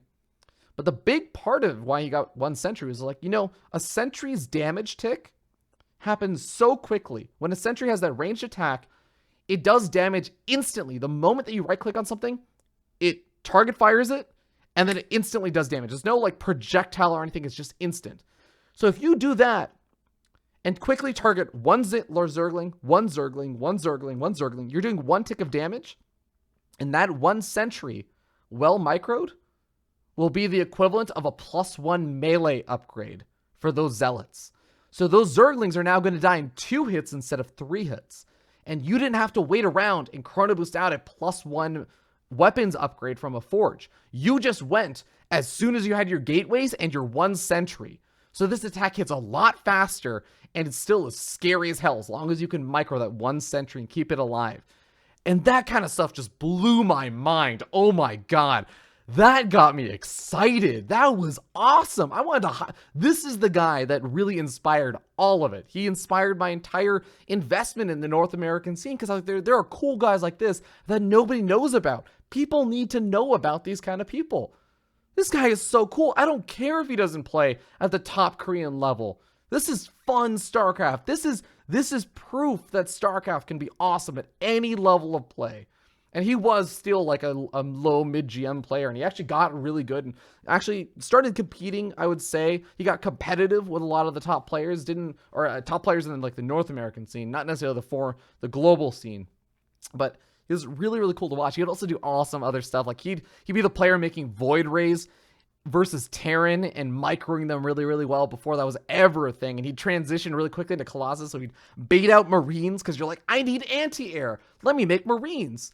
And then he'd just have mass Colossus. He wouldn't have any gateway units. He'd just have like 6 Colossus by the time the Terran moved out, because he just only made Void Rays and Colossus. It was like so weird, but it would work, and it would look beautiful when he did it. It looked so amazing. So I started this series.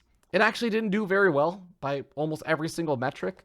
There was a lot of fun stuff that still ended up happening. The tournament itself actually did very well. When I say the YouTube series and stuff and the stream didn't do very well, I would say my average viewership was maybe around 10 to 20, like 20 viewers was a pretty normal day for me. And even the YouTube videos to this day, probably at most, I think the most any of them ever really got was maybe like 100 or 50 or 200 viewers or something on a YouTube video. That's views. And a lot of those are probably me checking to see how many views they had. But, you know, I still loved it. And it was a lot of effort. It was a lot of time into editing those videos. I easily spent like maybe 12 hours or something. But like, I think this is where also a really important lesson that I learned is like, you hear people say it to like, do this for yourself. If you're going to get into content creation, if you're going to get into streaming, don't do this because you want the views. Don't do this because you want the attention or anything. Do it because you enjoy it. And this is where I think I really had to learn that lesson, because I wouldn't have been able to do this for 4 full seasons, getting 25, 40 views on YouTube videos and everything. It was a big lesson for me in doing that. So what ended up happening was I had very unsuccessful seasons, but actually, right before I was about to run my first tournament for the first season, Axeltoss randomly posted in this Team Liquid thread that I had made, and he's like, this is a really cool event. I really like this event. How can I help you make it better? And my mind's just blown. I'm like, Axeltoss is messaging me, asking how he can help me make my event better. And I don't even remember. I think I like messaged him. I like hit him up on Skype after that, because we like direct message each other on Team Liquid. And he was like, you know what? What if we hosted the finals, the final date? We can't do all 3 days, but what if we hosted the last day of this event on the MLG stream, so that everyone that knows the MLG stream will tune in for this and they'll get to see it. And you can cast with me. I'll cast this series with you, and we'll produce it and everything. And you don't have to pay anything. It's just like, this is a really cool event. We're looking for some content we want to do, and this is awesome. And I was like, this is amazing. This is absurdly cool. So I released a trailer, and I'm like, hey, the finals is going to be on MLG stream and blah, blah, blah. And here's like a 1,000. And I put up remember oh, actually, no, sorry. I was going to say, I'll remember that like high school job that I mentioned where I was a summer camp counselor. No, this was actually, by this time I had done an internship at Amazon as a software developer. So I had some money saved up from there that I was still holding on to. So I was like, you know what? I have $1,000. I had a little bit more than $1,000 from that internship, but like I had some money. I was like, I have $1,000 extra. I'm going to put it into this tournament. I'm going to put $1,000 down for these 8 players. And I ended up doing that, and it became like, actually, it became a pretty decent thing. And like, I got pretty decent viewership, and I had like some awesome co-casters. I had like Word and I can't remember if Zombie Grub did the first season. I don't think she did the first season. I can't remember. But like some other people, and then Axel Toss is going to be the last commentator for the final day with MLG producing it. A day or two, like literally 24 to 48 hours before the event, Axel Toss messages me and says, "Hey, so about that event that we were going to do in a couple of days, MLG just laid me off, so we can't do it anymore." And I'm like, oh my God, because I feel terrible for this guy. He just got laid off from his job. I'm not going to complain to him about my event having this like random weird problem and stuff coming up. But like, oh man, I was like, oh God, this is super stressful now.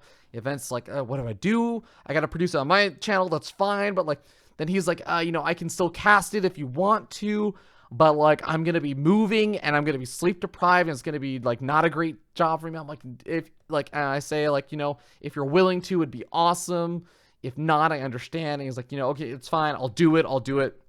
So he ends up doing the event. It still goes, honestly, really way beyond my expectations. I get like 500 to 600 viewers, which is amazing. All of these other things. This is like the most viewers I've ever had for anything I've ever done. I even actually have a really awesome member of the community who's now known as Filthy Rake donate $1,000 to the event's prize pool because I just had open donations. And Filthy Rake, by the way, for those who don't know, is now the proud co-owner of Psystorm Gaming and all kinds of other stuff.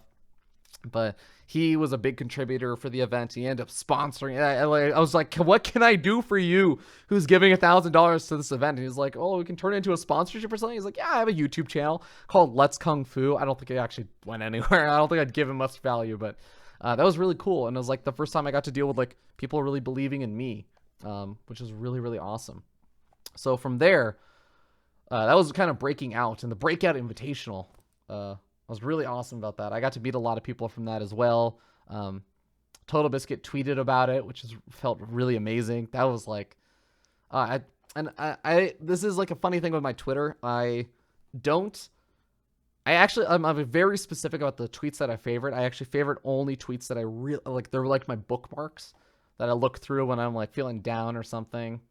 And a lot of those tweets, like the day 9 cheering me on for the 30 days of casting stuff, like that's my first favorite. The first tweet that I have favorite. If you go through my favorites, I have Total Biscuit tweeting out about the Breakout Invitational. Starcraft, like the Blizzard itself, actually reached out to me and ended up tweeting about some of the later seasons and stuff. Total Biscuit tweeting about it actually was the person. That's how I found like my video editor, because the video editor saw Total Biscuit tweeting about it, checked out the trailer, and was like, "Hey, he messaged me. I was like, your trailer's really bad. I could do a better one for you for free." I'm like, "Okay, sure." And then he blows my mind with amazing production. All of my production is thanks to Total Biscuit tweeting about this and this guy coming to me. Thankfully, I can pay now, which is awesome. But yeah, it really meant a lot to just have so much support.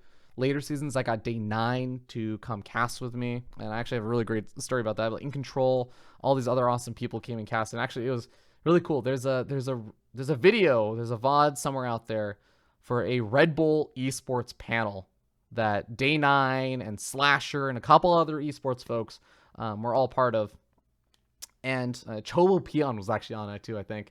But there's a VOD somewhere out there where Day 9 actually talks about this, and he says like, during this like this small little segment, people are asking like, oh, what's advice, blah blah blah, and talk about like following up and stuff and keeping connection. And I lost my mind when this happened. I was in class and I literally left. I was just like, I pretended like I needed to go to the bathroom. I just like was like giddy with joy. I couldn't contain myself because I was listening to this during class. Of course I was listening to this stream during class and not paying attention at all.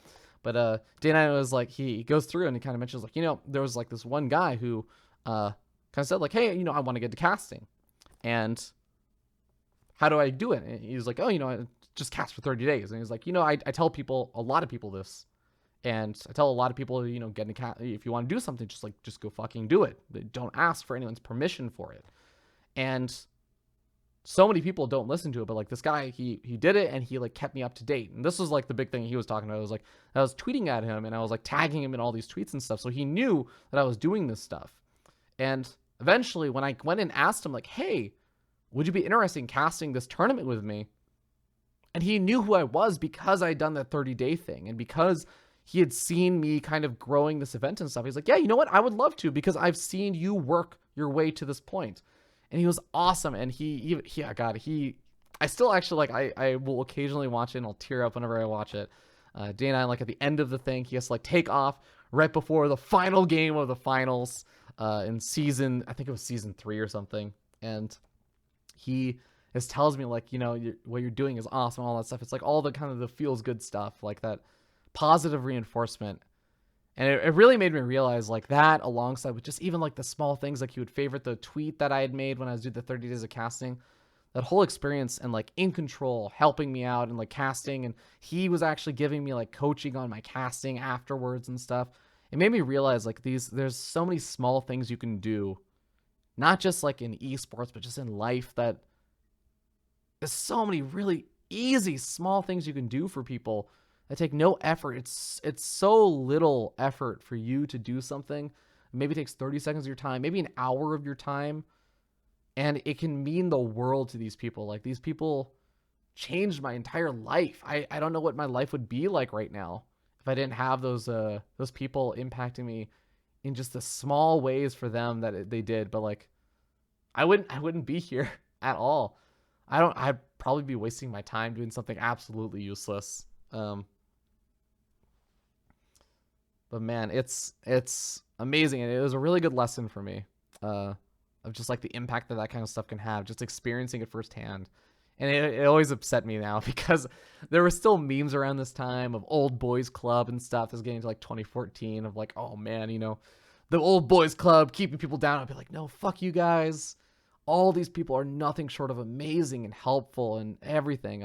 Even Red Eye, actually, like, I remember I sent him one of my early breaking out episodes, and I asked him for feedback, and I was like, hey, look, man, like, can I spend an hour with you where you just give me feedback on like interviewing and stuff? I want to get better at this.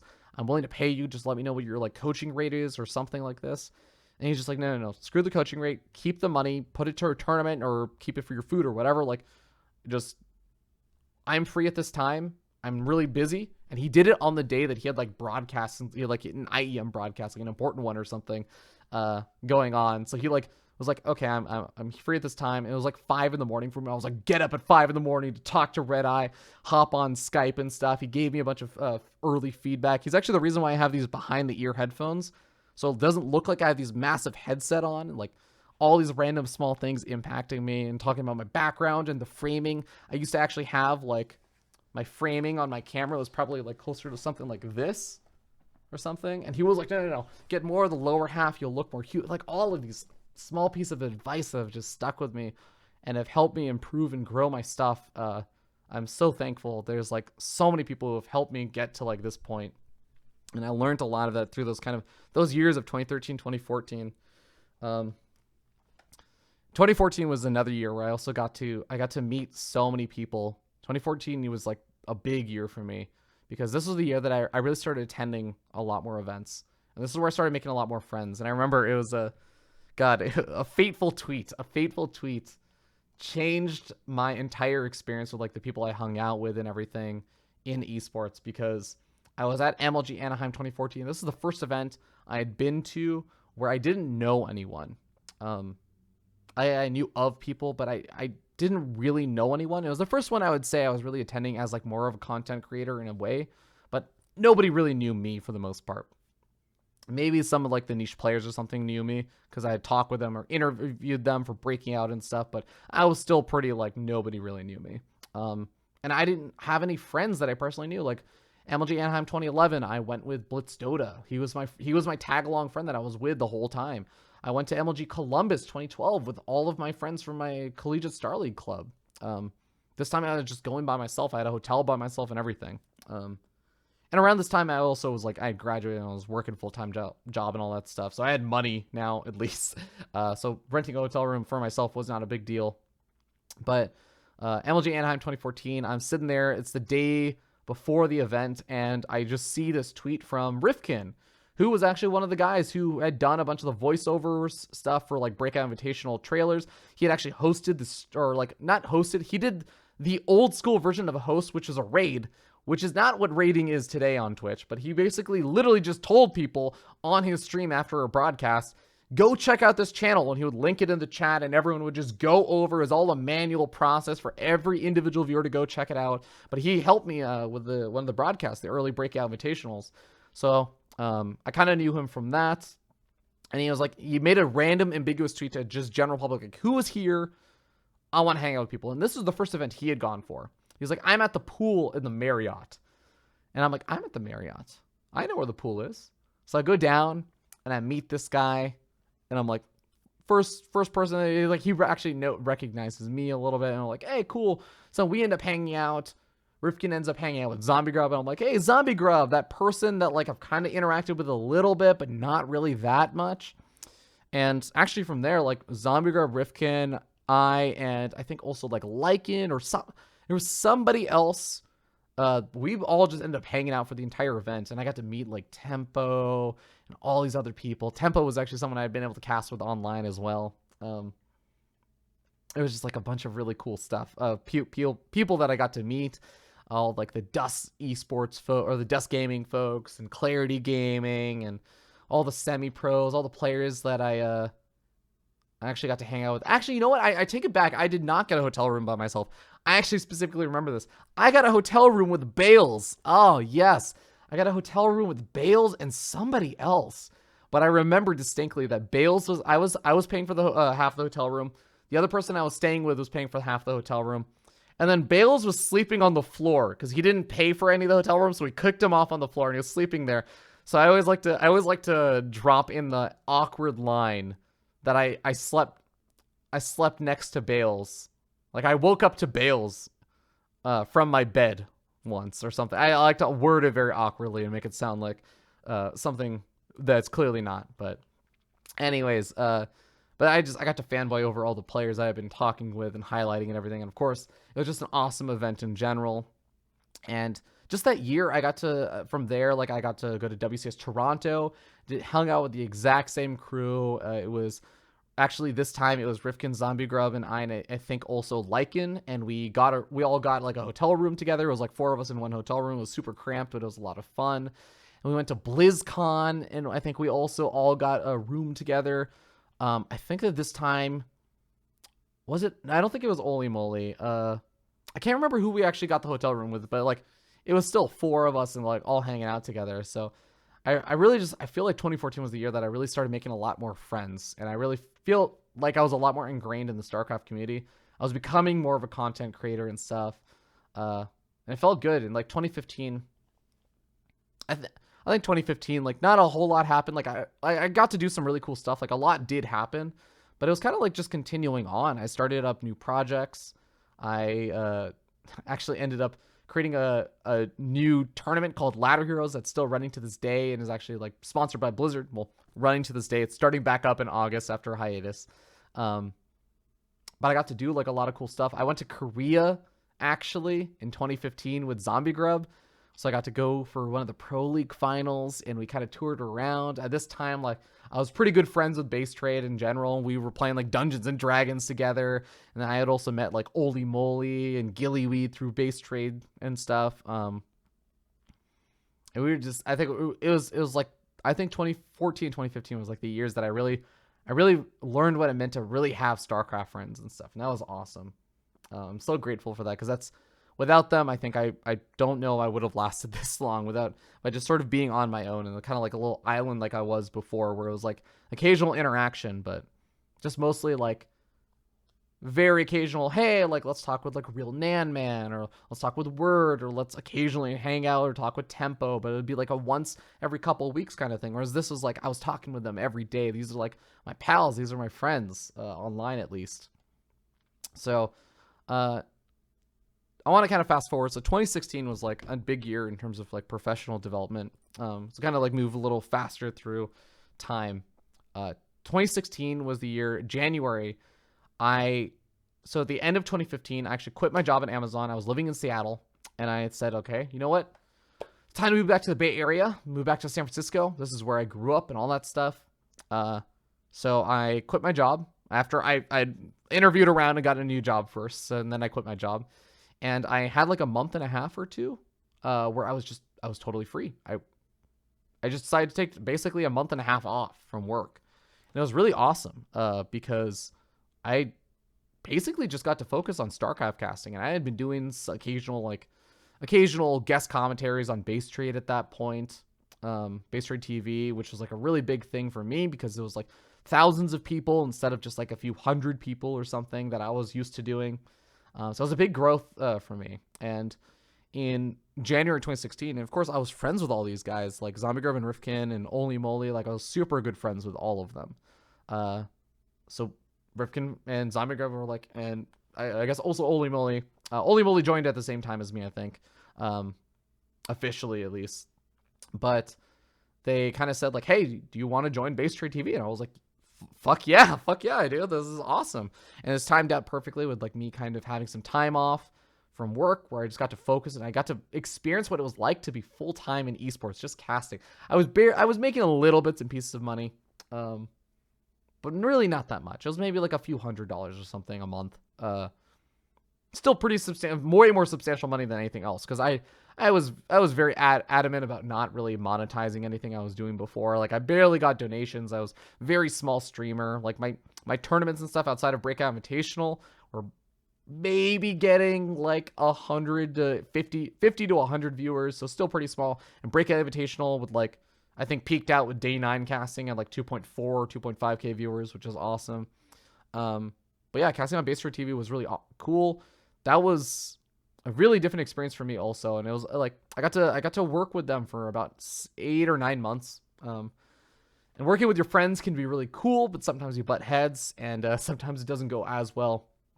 I still have a lot of respect for Base Trade TV to this day for just like the absurd number of hours they put in. And I got to experience a bit of that, like the 14-hour casting days and stuff is absolutely madness. How they end up doing it and how they were doing it so consistently and so often. I think they've toned it back now, thank God, for their own safety and sanity and health. But it was a totally different experience. It created a different meaning of stamina for me in terms of like long casting days, which I think was really important for me as well. And I got just getting to cast so often helped me out a lot. I kind of ironed out a lot more of what I realized my tendencies and what I wanted to be as a commentator were. I became far more like I kind of had an idea I wanted to be a play-by-play commentator and stuff, but it really ironed out a lot for me. And just getting to work with friends is like, it was the dream. I started my new job. I was still commentating a lot.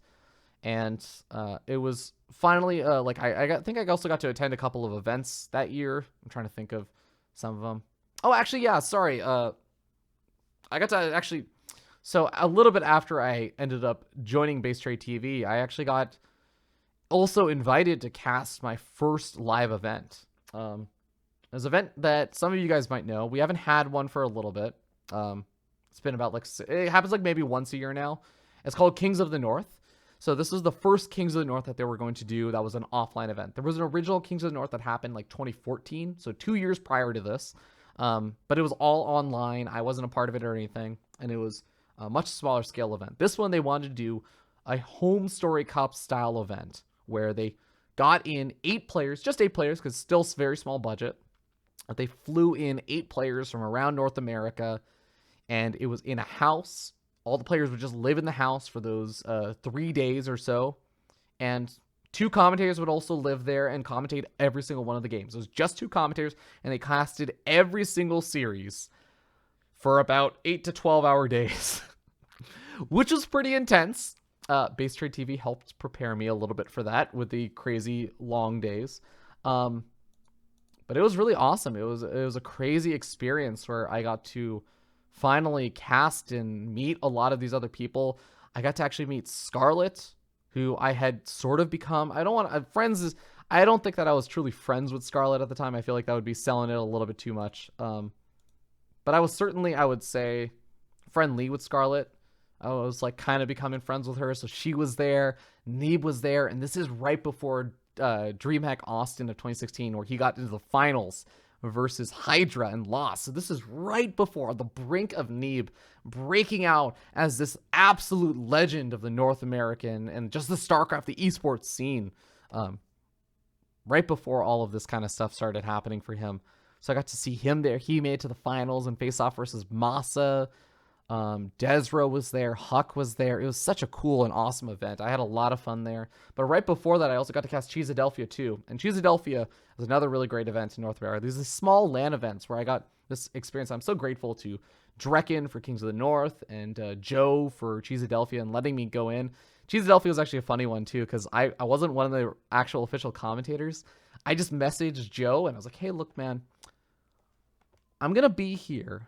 I'm going to fly myself out for this event. I just want to attend it. Is it okay if I guest commentate one or two of these casts or one of the two of these games? And he's like, yeah, man, we'll try and fit you in. Like, I can't prioritize you because, you know, we have these official commentators and stuff, but like, I'll try and get you on the stage. And I got to cast like 2 series and that felt really good. I got to kind of like do my first live event casting. Oh man. And that, it helped me kind of get over some of the nerves before I went to this Kings of the North event, which was really awesome. And I got to cast with Steadfast there. But 2016, I feel like I got to develop a lot more in those regards. And I think towards September of 2016, I ended up leaving Base Trade TV. A lot of it was just sort of disagreements, I guess, with like Rifkin about, I guess, the way certain things were handled and stuff. We just sort of had different perspectives on different things. Like I know that Rifkin is, for those who don't know, Rifkin is an awesome community figure in the sense that he does an absurd amount for the scene. He's done an absurd amount for the scene, but he also is not always the best at wording things. He's a little bit of a controversial figure. And I think a lot of times, for those who know me, I'm usually a pretty tame guy, I would say. So I would disagree with him on the way he would phrase things a lot, or some of the things that he would do. So I kind of felt like it was just like an okay time to part. I'd also been starting up a new job around that time. Actually, funny enough, I was going to quit a little bit earlier, but Rifkin got into an accident, and like a car accident, and he was in this terrible situation where he like literally couldn't use both of his hands. It was like a really, really bad accident. Car accident? No, he was on his bike or something, and he got hit by a car. And I felt so bad. I was like, okay, I really can't quit right now. Like, I can't be like, hey man, you just got a car accident or something. Like, I'm leaving. Enjoy covering all these games you can't cast because you're in a hospital right now and like have 2 broken arms. So I ended up sticking around, and it also kind of worked out because it was around the time that I was switching jobs again. So I had some more time off. So I ended up doing that, and then I kind of like talked to him. I was like, hey man, I'm going to leave. He was like, yeah, that's fine. So we parted on like relatively decent terms and stuff. And of course we're still on good terms today, but, that was kind of 2016. And I guess like to start rounding things out, 2017 is like where I got my first big break. I can kind of zoom ahead. A lot of other stuff happened. I was running ladder heroes and stuff, but, end of 2016, I was really good friends with still Zombie Grub and Oli Moly, and we'd talk a lot. And, we would also talk, of course, about like, you know, premiere commentary gigs. Like I'd done these smaller events and stuff. Zombie Grub had done like events with Base Trade TV, and we kind of talked about how, you know, it's hard to break into like the premiere commentating. So it's like that thing you kind of want to have happen. And it felt like we were kind of encroaching on that space, especially Zombie Grub, getting closer and closer to like hitting that goalpost, that goal marker of like casting a big live event with a huge audience and with the big boys, as you might say. And it's so strange to think about because it's such an intangible thing in a lot of ways, right? You're not sure, how do you get there? How do you make the jump between casting these amateur events and like getting that big opportunity? It didn't really feel like there was a lot of in between there. So we would talk about it a lot. And finally, I remember distinctly. I was laddering that day. It was in December, and I had a horrible ladder day. I went on a massive losing streak. Oh my god, I lost easily. Like, I want to say 10 to 15 games in a row of StarCraft. I think it had been a little while since I'd played. Like, it'd been a couple of weeks or something, so I was rusty on mechanics, and it's just a mixture of that and just being bad and bad matchups and getting all in repeatedly. I was just on full tilt. And they can't say that going on full tilt never did anything good for you.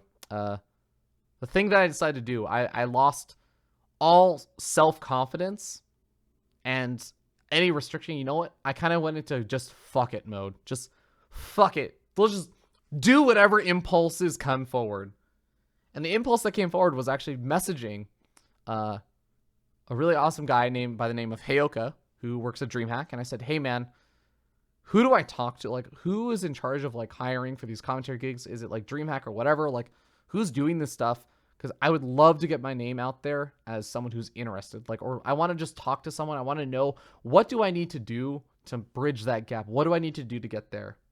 Not in like an entitled sense of like, oh man, I think I should be there. Tell me what I'm missing or something. It's like, it's more just I wanted to know, like, how do I improve? How do I get there?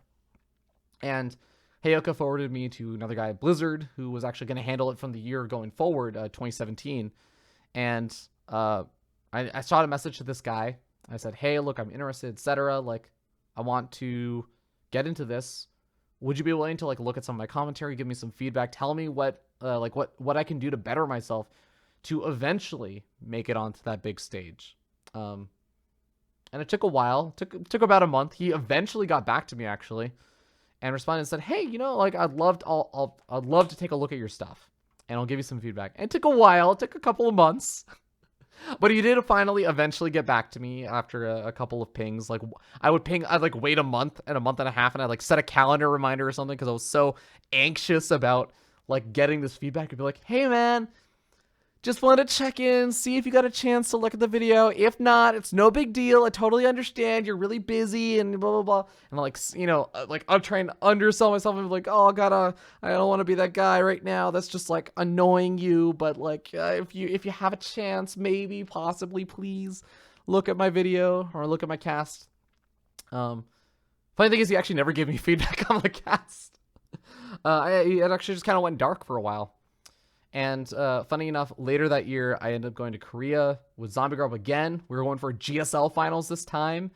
Gumiho playing in the finals versus Sue, which was awesome because I was like, either Sue is going to get another second place, and that's going to be hilarious. I'm a sadistic guy. I find it both heartbreaking and hilarious whenever Sue got second place, because I'm evil like that. But either that or he's going to break the curse and it's going to be awesome and I'll be there for a momentous occasion. It ended up being the former, where Sue got second place to Gumiho. But while I was flying on the plane, I get off the plane and I'm checking Skype, and on my phone I see this message from the guy who's manages the hiring for Blizzard. He's like, hey, do you have a chance? And I haven't talked to him for like 4 months or something. It's like July or something like that. I haven't talked with him for 4 months, and he just has this message. He's like, hey, do you have a chance to hop on a call? And I'm freaking out. I have no idea what this is about. I don't know if this is for like some studio broadcast. I don't know if it's just like here to give me feedback finally on my casting. If he's like, what is this? I have no idea what this is about. Because this guy also like was handling other stuff unrelated, just like talent hiring and stuff. So it really could have been anything. So I'm like, oh shit. And I don't even have a hotel yet. Like, I have a hotel eventually, but I arrived so early that I just need to hang out with Zombie Grub at her place in Korea until my hotel let me check in. So I head over to and I'm sitting in this like small little like apartment in Zombie Grub's place. I'm like, okay, get out my laptop. My webcam isn't working. Oh, it's just everything's stressful. And I'm like, okay, I'm here. I'm on the call. Zombie Grub's just like sitting on her bed. And like this guy's like, hey, so, you know, we have an opportunity open for you at WCS Valencia. And I want to ask, like, are you interested in casting there? And I'm like, holy shit. This is it. This is the big opportunity. And I'm kind of just like a little speechless there. I'm like, I don't even know how to react to this at this point. This guy's sitting there and be like, wow, this is amazing. This is actually happening. And I'm also, honestly, I'm feeling like a little bad or awkward because I'm like, you know, Zombie Grub's there, and I'm like, Zombie Grub is in my head. I still know like Zombie Grub's a better commentator than me, etc. Like, I'm getting this before her. That feels really weird. And she's like right here. So of course it's all like very prevalent in my mind and stuff. So I'm like, oh man, this feels like a little weird, but I'm still really excited about it. And I'm like, okay, WCS Valencia. Wait a second. Hold on. WCS Valencia is in 3 weeks. He's like, yeah, it's going to be in 3 weeks. Can you do it? And I'm like, okay. Wasn't prepared for the biggest casting opportunity of my entire life to happen with 3 weeks notice, where I'd have to fly out to Spain. I have to like talk to my workplace and be like, okay guys, I need time off from work to go do this. Is it okay? My boss was like, that's fucking awesome. You should go. Cause I worked at a really cool company at the time. It was a really nice opportunity. But I guess what ended up happening was I of course I accepted it, and I spent the time in Korea, kind of enjoyed that, and then spent the next 2 weeks like just preparing the hell out of it. And WC Valencia was an amazing experience. All the commentators there were crazy helpful. Smix was like the big sister for me during the entire event. She was really, really nice and in control, and Nathanius and everyone. Actually, it's funny because there's like memes and stuff that will now pop around of in control bullying me, but in control was actually absurdly nice to me, like unrealistically nice to me at that event, because I think I was like still a new guy in the block. He could tell I was nervous and everything, and I was definitely nervous. Pig was there, Todd was there. I got to hang out with them, eat paella and everything. It was a really fun event, but I also knew that I wasn't really doing a great job with it, and I think that hurt. That it really stuck with me. And I remember actually like the first night, it was after the first day of casting and stuff. All the casters had headed to the hotel room and stuff, and we got like hung out, got some drinks or something, and I was just so nervous about day 2, but I also was just feeling so bad about how bad I did at day 1. And it was like one specific game I remember, Scarlet versus Snoot. It was like game 5 or something. And there's like one mistake that, God, to this day, like, I literally still think about it, and I'm just kind of like, God, I'm such an idiot. I was so dumb. And it's going to sound like such a stupid and like meaningless mistake to say, where I just get so amped up, and I felt like it was a reflection of the whole event for me, where I just got really narrow-minded, and I wasn't paying attention, and I was like losing my focus a lot of the time during the casts. And there was like this attack that Scarlet was doing on Snoot or something, and there's like a roach horn at the front. It's one of these maps where there's 3 bases that you can easily take, and the 3rd base is the front. You have an in-base natural, and I see this like roach horn at the front, and it's getting sniped off by Scarlet's roaches, and I'm like, oh my God, Snoot is losing his roach horn. If he loses this roach horn, he can't make roaches anymore. It turns out, 15 seconds before I was casting with Pig says, Snoot is already rebuilding his second roach horn inside of his main base, because he knows he's going to lose that roach horn at the front. Pause for whatever. We talk about something else for like 5-10 seconds. And then I start freaking out about a roach horn that's going down. There's already a second roach horn that's already finished up, and there's actually no impact there. And I didn't even hear Pig saying that there was a second roach horn. I like realized it like 4 minutes later in the game, blah, blah, blah. It's like, I felt so dumb and bad about it. So like this kind of stuff, it sounds like really trite, but again, like I felt like I was just making all of these mistakes the entire event, and it felt really bad. I ended up eventually just like that night, I had trouble sleeping. I was up until like 4 a.m. I went to the gym at 4 a.m. I just tried working out for an hour. Our call time was like, I think around 9 or 10 o'clock or something. I worked out for an hour, and then like an hour later, I went to bed at like 6 a.m. I got 2 hours or 3 hours of sleep or something along those lines. Day 2 was like the long day too, so I felt really bad about that. It was just, it was rough, but I managed to make it through the event. I still felt really down about the cast and just how bad of a job I did. But it's kind of funny because like you don't get that. It's like your first commentary gigs. Everyone just tells you, it's like, oh man, you did an awesome job. You did freaking fantastic, blah, blah, blah. Congrats. You looked really comfortable up there. When clearly like I really disagreed with a lot of it. And that actually was like a weird pain point for me, because it was like I felt like I was being lied to, actually, was a big part of it for me. And I knew it was all very well intentioned. It was all well meant, but like it made me lose a lot of confidence in my casting, actually. It took me a really long time to actually start getting over that. I'm still to this day kind of getting over that a little bit. Not just like that specific event, but like I guess having more confidence in my casting and everything, and my ability to cast. And I kind of want to just like fast forward. Like I had awesome 2017. A lot happened. I still got to commentate a lot of other events. Ladder Heroes was getting sponsored by Blizzard. Like I still had a lot of things going well for me. But there was also these like questions like, hey, am I gonna get another opportunity to cast another event? I'm so thankful Zombie Grub ended up getting to cast WCS Montreal. So I was like, yes, justice is served in the world. And then BlizzCon rolls around, and Zombie Grub actually gets invited to cast BlizzCon. I'm like, that's awesome. I feel really good about that. I'm so happy for her. She's like a really close friend. But I also felt like a bit of a tinge of like jealousy. Because for me, it's not that I never wanted to replace her in that situation. I was like, I wish that I also had gotten that opportunity. Like that stings. And that kind of sucked. That was like a bitter pill for me to swallow at the time. And I felt bad about it too, because it felt like very, I don't know, it's like your friend gets something that you don't, and you feel bad because like the fact that you feel bad about it, like you feel bad about feeling bad about it because you're like, no, you should just be happy for them and everything. We're like, yeah, but I also wanted that. And I think it was like an interesting lesson for me, because I imagine that's how a lot of the time pro players will feel, talking to like their friends, or they lose to their friend in a match or something. And I can only imagine it's like that times 10 or times 100, where you're just like, God, yeah, I'm happy for you, my teammate or friend, for moving on to the semis. But like, man, I also wanted to be in the semis. I also wanted to win and do well. That was kind of like a different experience for me, because I'm not used to experiencing that kind of emotion. I usually am not the kind of jealous kind of person, but it was a lesson for me. I learned to get over that, which I think was a very important lesson for me.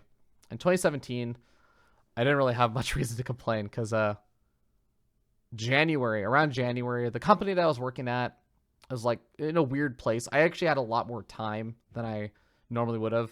I was able to just like take time off willy-nilly if I really needed to or wanted to.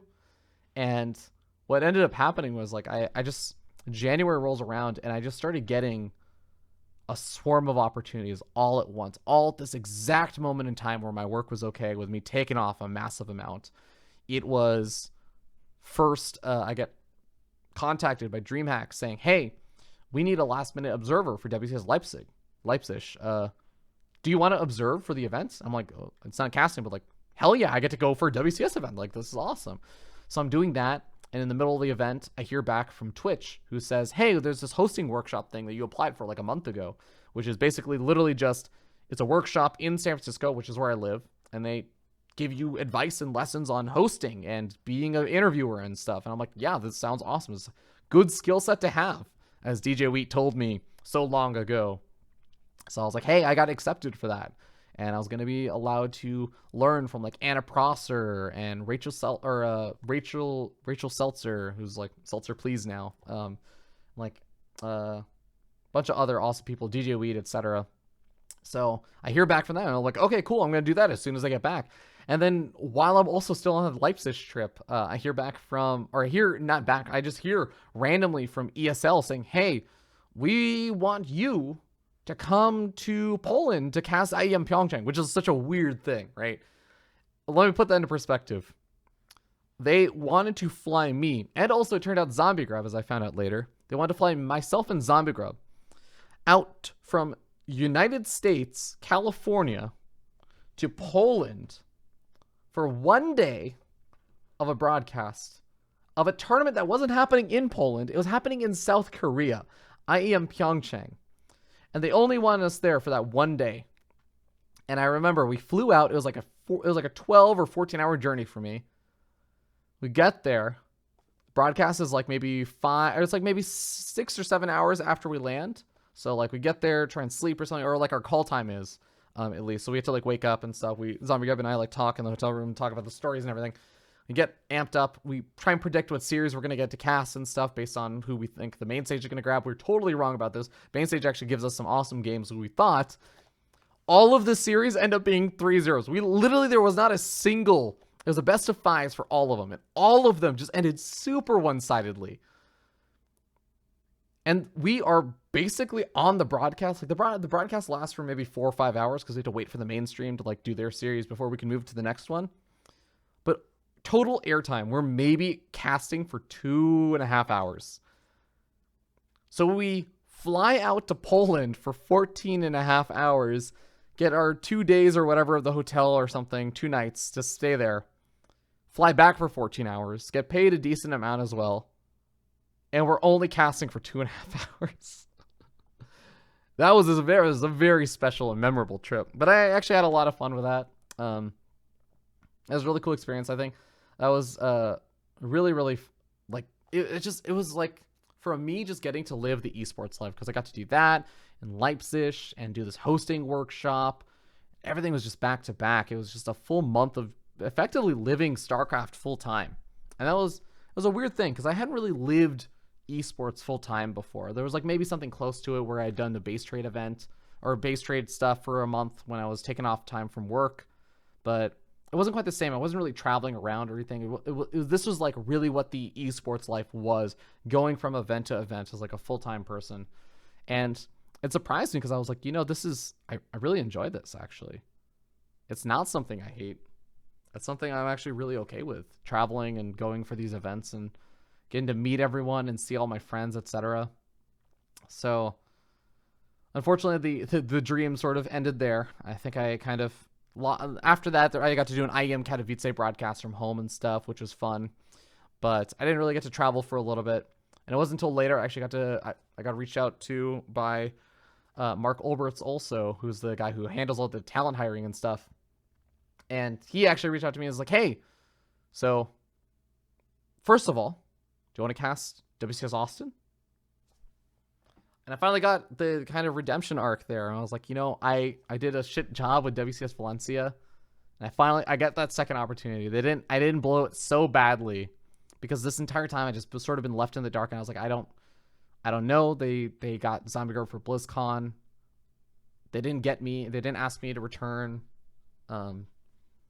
Did I just not do a good job? Do they not want to hire me anymore? Did I kind of like blow my one chance? And this was like a big thing for me, because I was like, hey, I didn't screw it up so badly that I couldn't return from this. So WCS Austin was like my big opportunity. And they also said like, hey, we're also doing WCS Challenger. We want you to grow during these broadcasts, etc. So I got to do, and I'm getting to do actually all these Challenger broadcasts, which is funny. I just got back from one 2 days ago, the end of the season 2 finals, I should say. But it's just been such a crazy road to this point, and I got to do WCS Austin a few weeks ago, and I felt like a really good event. I don't think I did everything perfectly. I made mistakes, absolutely, but I felt like I actually kind of got to do the job that I wanted to do. I felt proud about some of the casting that I did, and I felt like fit in a lot more. I felt really good. And it's just so nice to, I guess, have made it to this point in StarCraft where I feel like I can say I've done a lot. I've gone through the struggles with my parents. My parents have been hit and miss, like my whole family. I guess I have a sibling, and they've been very supportive the whole time. But like my parents definitely have been like very hit or miss, where there have been many years where they would criticize and say like not just casting but like gaming in general. This has been the reason for every single mistake made or every single flaw in my life, everything that was going wrong. If I don't have a girlfriend, if I'm not doing well in school, anything was always like gaming. And they've, a lot of this past like year, they've turned around a lot of their opinions and stuff. They've gotten a lot more respect for it. It's been so amazing to just see, I guess, to gradually grow something from the ground up. And StarCraft has had such a significant impact. It's changed the way I think about work ethic. It's changed the way I think about, I guess, relationships and doing what you care about and what it means to be passionate about something. It's changed my life in more ways than I can count. And I'm so grateful for it. I can't imagine. I don't want to imagine, I guess, what my life would be without StarCraft. And I guess the lessons I've learned from it, just impact from people like Day9 and Total Biscuit, everyone else, being positive, being stubborn, being resourceful, not asking people or waiting for people to give you permission to go do things, to just go out and do it, to be proactive. Yeah. So anyways, guys, that is my Life of Starcraft, and I hope that I get to continue to live my Life of Starcraft for many years forward. I really don't know what the future is going to hold, but I'm grateful to be here. So thank you all so much for listening to my story. And thank you to all the people that were tuning in live for this. I know I've been completely ignoring, and I didn't read any of Twitch chat during any of this or do any shout outs. I'll probably be talking about all those after. I'll like do a hard cut for YouTube and everything. But yeah, I appreciate it. I know it's always a little weird to like listen to someone else's story or something. Again, day before yesterday was, I guess, my 7-year anniversary of when I first uploaded my first game of YouTube casting. Myself versus a guy who 4-gated me on the ladder. Yeah, I think I'm out of stuff to say. I'm finally out of stuff to talk about. So thank you all so much for watching. Hope you guys enjoyed. And yeah, here's to many more years, StarCraft.